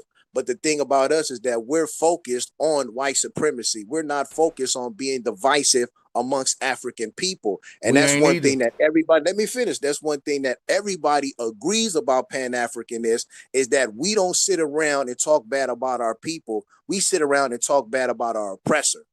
And that's the difference between Pan-Africanists and the FBA movement. Our focus is on getting free. Your focus is on being divisive. And now check this out. So let me finish. So I just played a video. You said you hold on. Let me ask you a question. Don't need to ask you a question. Let me finish what I'm saying. So when we see little brothers like IShowSpeed go over there to the motherland and get treated with respect, it ain't my motherland. You damn right. Listen to you. Damn right. It makes us, you know what I'm saying, very proud to see that brother go over there and get the respect that he deserves as a black man amongst his old people. When you have FBA people over here who sit around and make disgusting memes of African people and try to talk bad about African people and be divisive amongst our own people. See, the thing about it, when you're a revolutionary, it's bad to be counter-revolutionary. This is my thing. This is my thing right here. I got you. I'm gonna tell you what being counter. I'm gonna tell you what being counter-revolutionary is. When you get a bunch of black folks who've been divided forever, killing each other, now coming together on the FBA, and niggas start hating on it, saying Pan-Africanism been the foundation. Where was FBA? It's new. Check this out, bro. Let me mute you for a minute. Now I gotta mute you for a minute because you ain't gotta disrespect by repeating yourself. This is what I'm saying right here. That's your opinion. Pan-Africanism ain't did more for me than my great grandfather and my roots that I can trace back in Bama. My folks ain't Pan-Africans. They niggas from the South who had to get it out the mud. That's who I owe my loyalty to. So I don't know about you. You say you from Bama. I ain't from Africa, my nigga. I'm connecting with the people that bled right here on the ground where I'm at, that was hung on trees, that was thrown to gators. If you can't connect with that, I'm sorry, my nigga. That's on you. But I'll say this right here, though. Pan-Africans ain't done nothing for me. And whenever people talk about what Pan-Africans did, is always the same shit. They building. They talking to emperors and kings and shit about land and goats and resources and whales and shit. And guess what, bro? If niggas ain't building in America, I can't respect none of that fanciful shit and them damn dreams niggas got about Africa. Nigga telling me that we can respect IShowSpeed getting respect in Africa, but a nigga can't respect me on my own panel. We can't even have a decent conversation without niggas cutting each other off right here in America, and we worrying about a backflipping, dress-wearing vlogger getting respect from kids for doing backflips and pulling cars.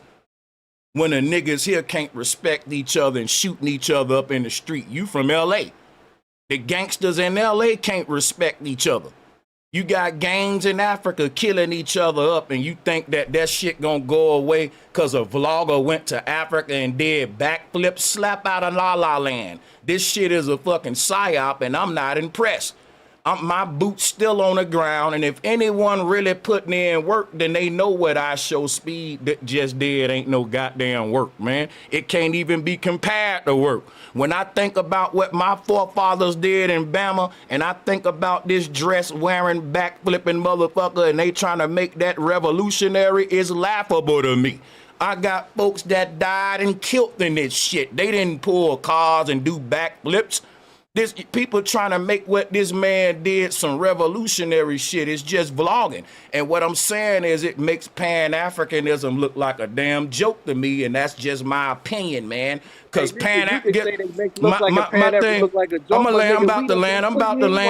about to land, bro, and you keep repeating that. What did I just say, y'all? And they gonna cut you off and be like a broken record every time. We put in work. We put in work.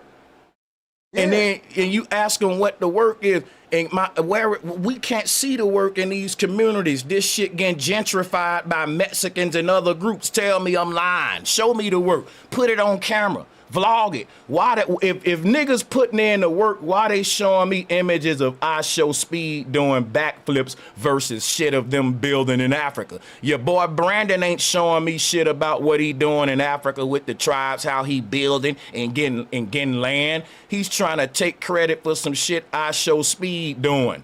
Bro, it's laughable, bro. If niggas was really building, they wouldn't even be trying to ride off this little shit IShowSpeed doing. They'll be too busy posting what the fuck they doing. And a backflip wouldn't even be oppressive if you was really doing some worth a damn in Africa. You wouldn't even, if a nigga was really doing some worth a damn in Africa, they would be saying what I'm saying. They would be saying, Sanchez, you right, I don't even know why they tripping. It ain't nothing but a few backflips. We got land and shit. We got kids with schools. They ain't putting that on camera, Sanchez. Hey, listen, everything you just said is straight garbage, bro. And I'm going to keep it 100 real with you. Just over here, the Pan-African movement that we got over here in LA. You go to Leimert Park. That's all Pan-African. This is called African Town over there. We've been fighting to make sure that the white folks don't come over there and gentrify LA. Not no FBA niggas, but the African Town Coalition has been doing that for the last 10 plus years. No FBA niggas, has been all Pan-African movement that's been over there that's been doing that, bro. That's certified. That's not me just making up some shit. Call niggas in LA and look up the African Town Coalition. Look up the new black generation Black Panther Party. Listen, and me myself, I have land. I have 160 acres of land over here in California that I've been building on for the last 5 years. Fighting against white folks, not Africans, fighting against white folks. What you building on your land? Let me finish. Fighting against white folks who have been going on my land, taking things that I built up down to try to slow down my progress. You can ask Brandon, you can ask anybody who I've taken up there to my land. I'm taking Brandon up there to my land up here in California. And then on top of that, I have organizations that go over there to Africa and Burkina Faso, over there in Ghana, that have been part of the Marcus Garvey project that's over there, that's been building up land over there in Ghana. So when you say that we ain't been moving and we ain't been doing nothing, we're the ones that I didn't say you in particular though, brother. I don't know what you doing or not. I'm part of the Pan-African movement. So I can only speak for what I'm doing. You saying we ain't been doing that. You don't know me and my forefathers in Bama. Like when my grandfather was building in Bama, it wasn't even, man, my bloodline go all the way back before the Pan-African movement and before FBA. So that'll be like me telling the niggas in FBA, y'all ain't doing shit. Well, if you admit that it's a new group, give them time. No group can do something as soon as they start, their own people start tearing them down. That's fucked up, because if everyone say this is a new group, why would you compete with a new group? Leave them alone and respect your people for coming together doing something. Even if we come together and say, look, we gonna buy up all these abandoned buildings and call it and we gonna have a black real estate business or whatever. Don't go against that. Whenever your people come together in unity with something, even if you don't agree with that shit, guess what you gotta do? That's them, man. Let them come together. You got black corporations networking every day. You may not agree with that company coming with that company, but them black folks networking, they doing business. Let them do. Whenever we see black folks coming together against some white shit, even if we don't agree on the name or the color of the uniform or how the colors of the flag or the name, we ought to respect the idea that these black folks who was divided now coming together, and they coming together for a good reason. And it's deeper than Tariq. It's beyond Tariq, because I'm going to tell you right now, that man ain't my goddamn leader at all. And I'm going to be honest with you, I'll go so far as to say it's unfortunate that Tariq is the one that came up with the 3 words foundational black America, and that wrong, and now it's what everyone under. But I'll say this, I can see past Tariq at the unity and the mission of it and respect that. The same I can do with the Pan-African movement, because I don't like Bambaataa. But I can see past Bambaataa. He don't represent all Pan-Africans. And I can say, but you know, Pan-Africans do got some good benefits. You know, not all them brothers on the Bambaataa shit, right? So I can separate them. And I'm just hoping that y'all can do that too. You know, that's all. It's just about being fair. Listen, I want to point y'all out, man, to my webpage. It's called jewelsfromthethrone.com. You know what I'm saying? Jewelsfromthethrone.com. My name is Min Kapara the Great, a dedicated soldier, man, to black people, man. I've did 11 years in the pen, 8.5 of it in the shoebox, man, fighting against white folks, man, and trying to make sure that my people stay free, even when I was in chains and shackles. You know what I'm saying? In the mountains up in Virginia. You know what I'm saying? So, you know what I'm saying? I consider myself a dedicated soldier, man, to this movement. And the reason why I took on Pan-Africanness is because I believe in the principles of the Honorable Messiah, Marcus Garvey. And I believe that all black people should be united across the board as one, because we all have a common enemy. You know what I'm saying? And of course, there's going to be some niggas that don't want to, you know what I'm saying, agree with what Pan-Africanists are doing.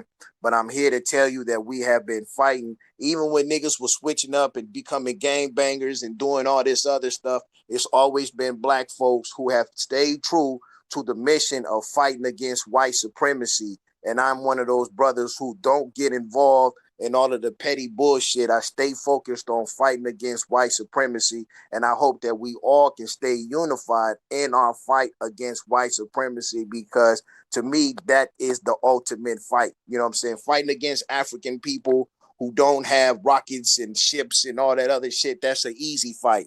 But fighting against somebody who have tremendous amounts of odds and your way of beating them, to me, that's the ultimate fight. So I want us to stay focused on who we should be fighting against. You know what I'm saying? Y'all can check my channel out. It's Min Kapara the Great. Check my website out. It's called jewelsfromthethrone.com.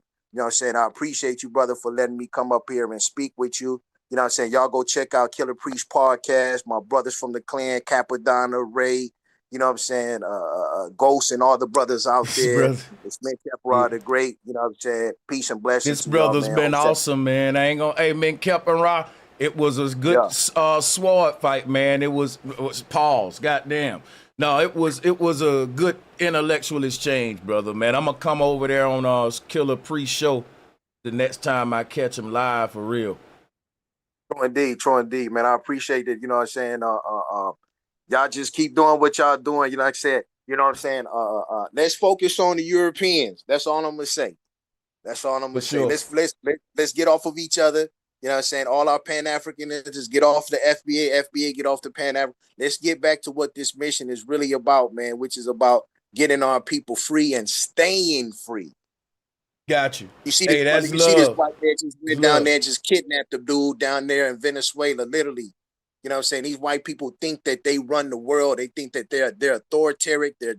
We literally live up under a dictatorship over here in America. And we really have to open our eyes to that. We can't be no Democrats, no Republicans. We got to be black first. Now that's what's up. Good way to end that, my brother. Salutes to this brother. I'm going to see if anybody else want to hop on before I go to, do shutdown or whatever. Salutes, man. The link is out there, y'all. Click the link and come on in, man. Call it in. There was a couple of folks waiting. I wanted to keep y'all in the background till I let me and this brother speak because it's one caller at a time tonight. Click the link, man, and y'all can call in and y'all can weigh in on the exchange and on the topic.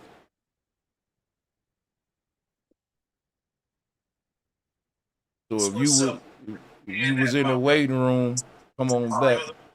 See if anybody else want to hop on before I go to, do shutdown. Yeah, let me get him. Now check this out, y'all. I don't really to me.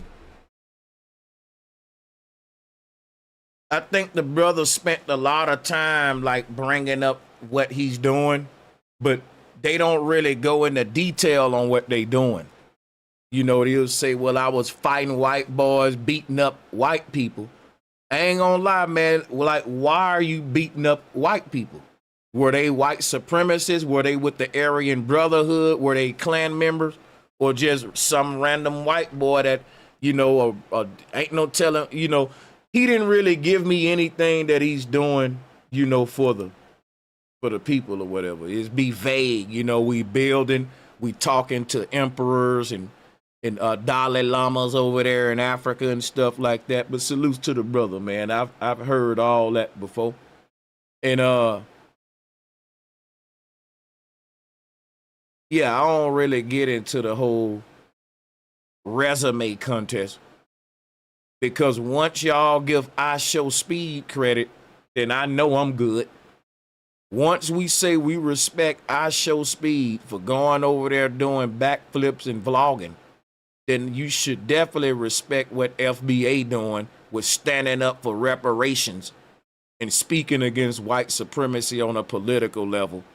And the fact that we built the foundation to this country. I don't understand how people cannot respect that, but they can respect IShowSpeed pulling a damn car. Entertainment. You can't respect. You can't respect. Yeah, I can hear you, bro. My bad. I didn't mean to cut you off. No, you got it. Welcome to the show. I just wanted to bring some humor to the shit because I've heard Africans be like, the Black Americans are lazy, they don't want to work, they they have the opportunity but they don't, little shit like that. So I was like, oh, that's too funny, man. Yeah, anybody lifting their voice against the oppression and that's brave today with this censorship that's going on in these small hats in this country. IShowSpeed ain't putting no pressure on the system. He's entertaining, being a minstrel, being a safe Negro. That's why they pushing him. And anybody else pushing them, guess what? They want you to do that because you ain't pushing nobody that's a threat. You ain't pushing nobody that's really raising no noise in this system. That's why they rather you push that. Y'all taking the It's bait. crazy. He gonna show his sons. He's like, oh, he gonna show his kids speed. Like just a little clip you got of the dude up here right now, bro. That shit, you don't want your sons to be, you know what I mean, following this dude because some other shit. Yeah, that's facts. That's big facts though. And people in the chat room hating, you can stay there hating. They ain't gonna give you no like, but you can click the link though. We'll drop the link. And ain't nobody got a legitimate response. But it's the same as a lot of the other little ethnicity, like the Mexican, not all of them, but you got some of them, and look at Black Americans like we completely different, like I said, we lazy, or all the shit that white people probably told them that we was, or what they see on the internet about us. You know what I'm saying? Like, they don't consider themselves like us, so. Like, why we trying to pander, to be like them, or oh, we from there, and all this other shit. Yeah, like that's all I'm saying. Like, man, this dude right here is a minstrel, and guess what though? Ain't nobody hating on it. The thing is, IShowSpeed would agree with me. If IShowSpeed would have been on the call with me and the brother, IShowSpeed would have been like, he is right, man. Like, I'm not over there trying to be no revolution, bro. I'm just having fun, bro. I'm not with this FBA Pan-African shit. That's all I was saying. That's how I think Speed would be. But like I said, though, on one hand, so they can forgive all this right here, right? Look, they can forgive all this just because he went to Africa and did backflips and all that. We can just let all the cooning go Some away. of them clips I ain't never even seen. Him and Lil Nas X and shit. I'm like, that's crazy, bro. I see why he as big as he is, Pause. Yeah, man. This is fucking crazy. This is fucking crazy. He damn sure not a Black American ambassador or whatever the fuck they trying to make him. He damn sure ain't that. Hell no, he ain't, man. Like, it's crazy. Like, man, IShowSpeed made me cry. Oh, he just, he just came here and, he did a backflip on the sidewalk and he did 2 cartwheels in the parking lot. And I was like, oh my God. Dude, it's fucking awesome, man. He hopped over 3 trash cans in one fucking leap, dude. Like, never fucking seen it before. Salutes to Speed, man. He does what he do. He the type nigga make everybody around him happy. But he ain't gonna make you think, and he ain't gonna push back at the system, and we ain't gonna force that on him. Right, that ain't what he there for. Right. That's desperation. Like I said, it's desperation on their part. This shouldn't even been nothing from them, but they looking for anything. Like I was saying, if Pan-Africans was unified, working together in Africa, then they wouldn't be behind this IShowSpeed moment. They'll be too busy showing us all the land, the animals, and giraffes and shit walking on their land. They wives and shit, plenty of African wives. They'll be showing us this utopia Africa fantasy that they sell us. But they don't. They be like, look at IShowSpeed over there, see? Look at IShowSpeed, see? Come on, bro. What are y'all doing? That is not the Pan-African dream y'all selling us. IShowSpeed. The other thing I don't get is, hold on, my bad, man. Other thing I don't get, like how people so proud of being from Africa when wasn't they supposedly sold motherfuckers to whoever to come over here if that narrative is true, you know what I'm saying? Yeah. Or they stole, or we were stole, or whatever the hell, you know, they gotta say we were stole because they don't want to say we were sold. You know what I'm Yeah. saying? That's right. Like, oh, they sold us. Yeah. Like shit. I mean, if it happened, that's how it happened. I think like, they probably sold a couple of them. Like, yeah, I'll take some over there. That sound about right for sure. I'm definitely resonate with that. Yeah, these Pan-Africanism is dead, and unfortunately, IShowSpeed can't resurrect it. I wonder how long they gonna ride this speed wave, cause it's just an act of desperation. And ain't Umar one of they boys too? Like one of they ambassadors, like a Pan African? Ain't that what he is?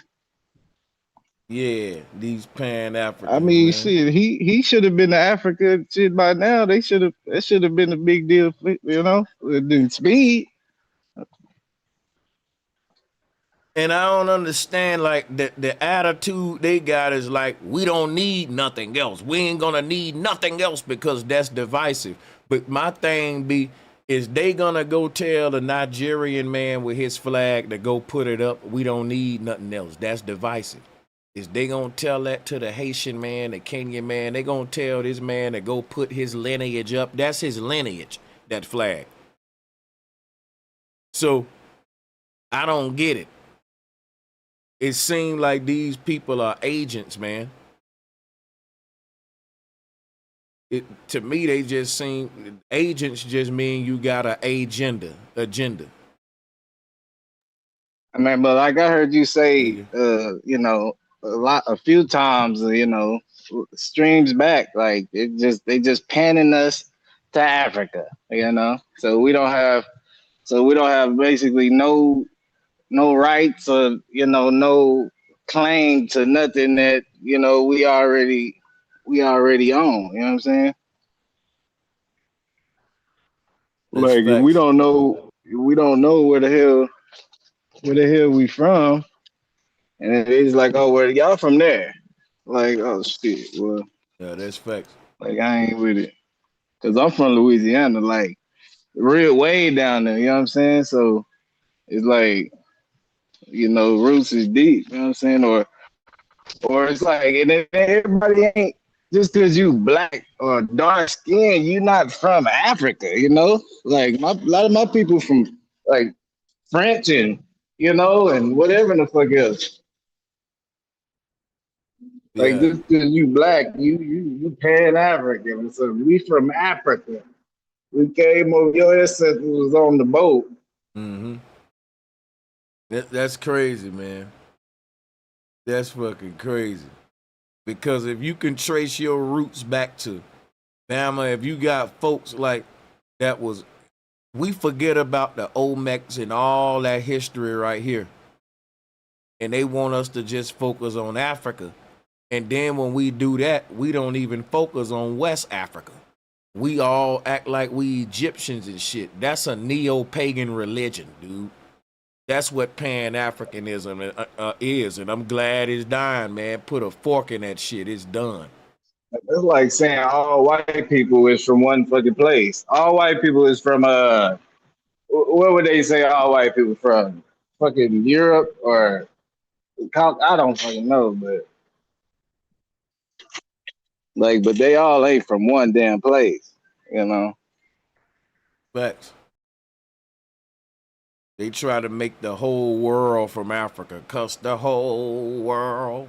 No, we ain't all from Africa, man. That's the whole thing. Like what I said he was gonna do. I said what happens is when we try to tell Africans who we are based upon our lineage and genealogy, they come with theories of the white man, the same white slave master. They're gonna let him tell them who he is under theories like the Pan-African theory, you know, out of Africa theory and all that, evolution. And when you go to Africa, the tribes in Africa don't even subscribe to the Pan-African out of Africa theory. They have a lineage-based system, just like we trying to bring forth. Everyone does. I mean, anybody still on the evolution shit, it's like, it's crazy, bro. Like the shit is, it's no point of, Yeah, I mean, like, you at the base of thinking. Yeah, because you Like, telling a group of people they evolved from chimpanzees versus they are descendants through a long lineage, a rich history of gods and goddesses on this earth. And the Pan-Africans will go right with them with it. Shooting theyself in the foot with the ancestors, like smacking your ancestors in the face, man. And they don't see it. And they don't. you woke me up to that a long time ago, bro. When you said they let you be first. Like, yeah, you first because the first motherfuckers was dumb. So Right. yeah, y'all was first. Congratulations. You know what I'm saying? Like, shit don't make sense. And motherfuckers be proud to be first, even though they're, like you said, they shooting themselves in the foot. And my thing is, them niggas can't act like that thumbnail ain't funny, man. It's about laughter, bro. Like, you know what I'm saying? Oh yeah, that bro took that shit personally. He ain't like that shit. He was like that shit disrespectful, Sanchez. Come on, bro. You It's just disrespecting them. that's how you get your channel popping with the good thumbnails like that. That's all, bro. Because people see it, they laugh, they click on it. It sums up what it's gonna be about, roasting and all that. And guess what, man? What did I roast? I roasted the fact that Africans sell their daughters for cows. Why shouldn't I joke on that, man? That should be ridiculed because it's not right. So much shit, so much more shit you could roast on there. It's Yeah, like so if you much think wrong. of the shit we roasting about, it needs to be roasted. We would roast it in our own community. But niggas say, if you want my daughter, give me 10 PlayStations. Hold up. What you got? That Jordan collection is nice too. Like, because niggas ain't gonna want cows, but trading your daughter, yeah, that need to be ridiculed and joked on and shunned and banned. But no, it's the Africans. No, bro, I don't care if it's the Chinese man of a black man. Like, I'm gonna make sure my roasting is warranted. Nah, bro, them boys is wild too. Like, I be seeing some anytime I see some Africans, like, from Africa, and they came over here at so late in age, like, them boys, they different. You could tell, like, they kind of obnoxious, they loud. Like, I didn't see, I'm like, yeah, them niggas different. And if people don't think that style of comedy is funny, they should turn it off. Because I don't watch comedians that do jokes I don't like. I have been watching several stand-up comedies, and the comedians say something that's too gay or it's too, I don't know, maybe it's too disrespectful. And I'll be like, yeah, he tripping right there. Sometime I may turn, sometime I'll just listen on. But they can, I don't got to stop joking because my joke ain't funny to XYZ. I'm joking for the people it's funny to. Not every joke gonna be funny to you, but I'm gonna keep if you ever listen to Tommy, nigga, you got thick skin. You know what I'm saying? You can handle a joke. Like, cause that nigga can make all kind of jokes. Yeah, we ain't gonna whoever. Yeah, like we ain't gonna get sensitive. This is hip hop culture. And then you know what? It be people to come up here and be like, I'm from the streets. I served time in jail. Why are you joking on them? Jokes? You niggas probably is like, niggas be like, I murdered 10 motherfuckers. I threw a grenade in the house. Sanchez, why you joking on these people? Really? Bro. Salutes to I got a question. Were Black Panthers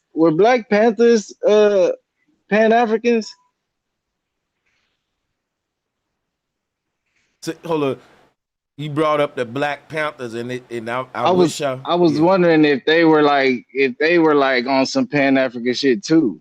And that's what I was thinking when he was like, Cause he talking about in the streets, and cause I know Black Panthers put in work, and they had a lot of shit done to them that was just unconstitutional and just all type of shit, you know. So I'm no, like, that's fact. if they wasn't Pan African, then the so-called Pan Africans who was first putting in work, like, nah, y'all wasn't. That was the Black Panthers was putting in work.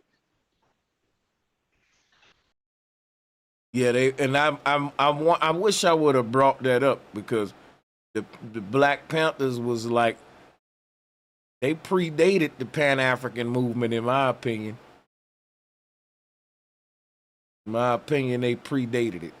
And Black Panthers wasn't no Pan African movement. They was just niggas in America. They said the gang. Right. They said that the gangs came out of the Black Panthers when the FBI infiltrated. So the Pan But I know African that movie movement. he was talking about. My bad. Yeah. I ain't tripping on. See, and that's another thing. I'm gonna be honest. I think we watched too many movies, which was a lot of Pan African propaganda, and we didn't talk to Big Mama enough. Because now the Aboriginals, the Dane Callaways, the FBAs, we going back doing our own research and genealogy through the lineage. We doing the real work through your family lineage in your local town, and ain't just movie watching. That's what I'm saying. You know, it's work on one hand, and on the other hand, these movies gonna tell you you're an Egyptian, you're an African, of course, but that ain't what Big Mama gonna say. And I'd rather take Big Mama word over Hollywood because that is your history. That's living history. That's a walking history book right there. And no tribe in Africa would take the white man's word about who they are over their damn oracle or elder, but we do it. Yeah, and that's the thing about the movie he brought up, because it kind of contradicts what he was saying. I mean, because it's about Fred Hampton and how the feds infiltrated. They put another black dude in there and infiltrated the Panthers and shit. But Fred Hampton wasn't talking about no Pan African shit. He was on some getting what's ours right now here. You know what I'm saying? Like what's for us here. He wasn't talking about like we need to go to Africa and we need to and our African brothers and sisters, and he wasn't talking about that. He was talking about defending what's ours here. And he wasn't giving his people this grand story of how we used to be great in Africa and we need to go back or whatever the hell. Damn, man. Damn, bro. You know what? I probably need. I ain't gonna lie. I do need you gotta to watch that movie, Sanchez. because I shouldn't be caught slipping like that on certain shit though. It's called Judas and the Black Messiah. I'm gonna Judas write it and down. the Black Messiah. Judas and the Black Messiah. I'm gonna watch it. Though. But it was that one cat from Get Out, the one, what I'm talking. You see when you see him, you're like, oh, that nigga. But this nigga infiltrated the Panthers, and and that basically showing how the government dismantled the Panthers, just dismantled the shit, like breaking all the rules. You know what I'm saying? I wish these Pan Africans can see that it ain't really like I don't think it's FBA with the division for real, because the joking ain't stopping us from uniting. They'll say, well, we're being divisive by we're roasting the ones that's coming with division. That's all I'm saying. This is a weird situation to be in, if you ask me, because I think this shit is all about unity. You got black folks coming together in one group. From there, you can unite. The sky the limit from there.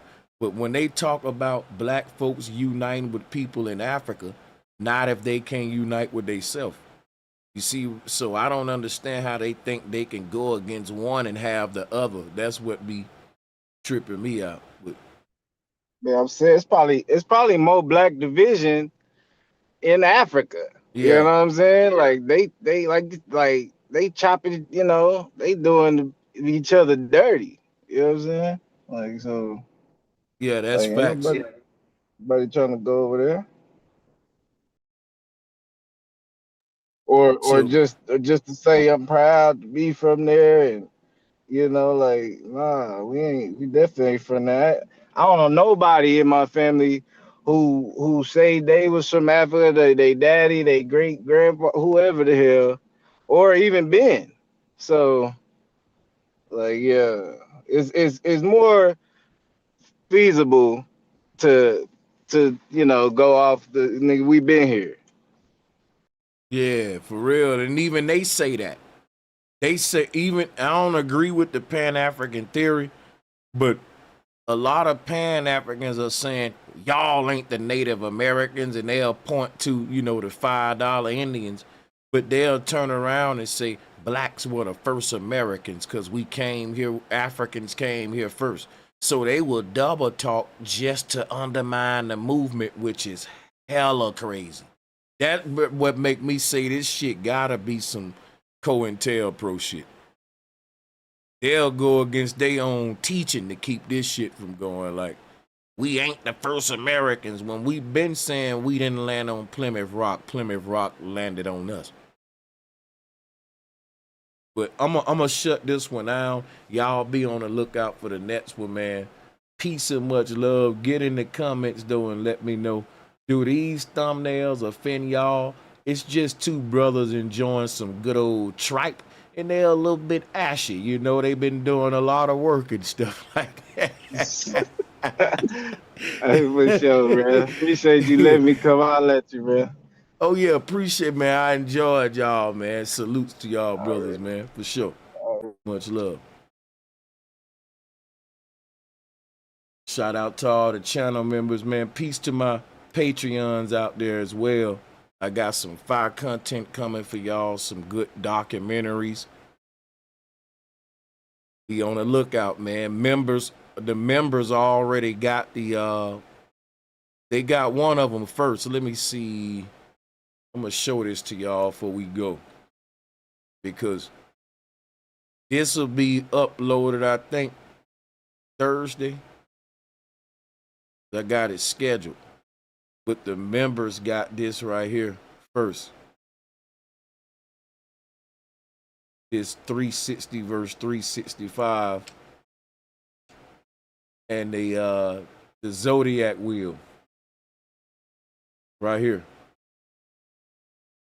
Be on the lookout for that. That's gonna be a fire one. I'm gonna be doing the geocentric zodiac wheel versus the heliocentric celestial sphere.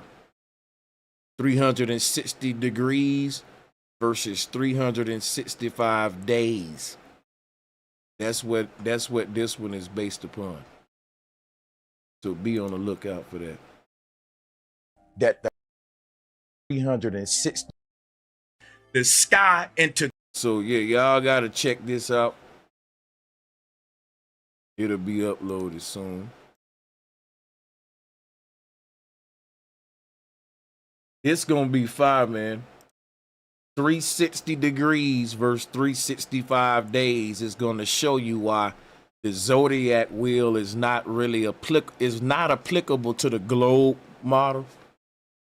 So you'll enjoy that one. Peace. Let me get out of here. I just wanted y'all to check that out.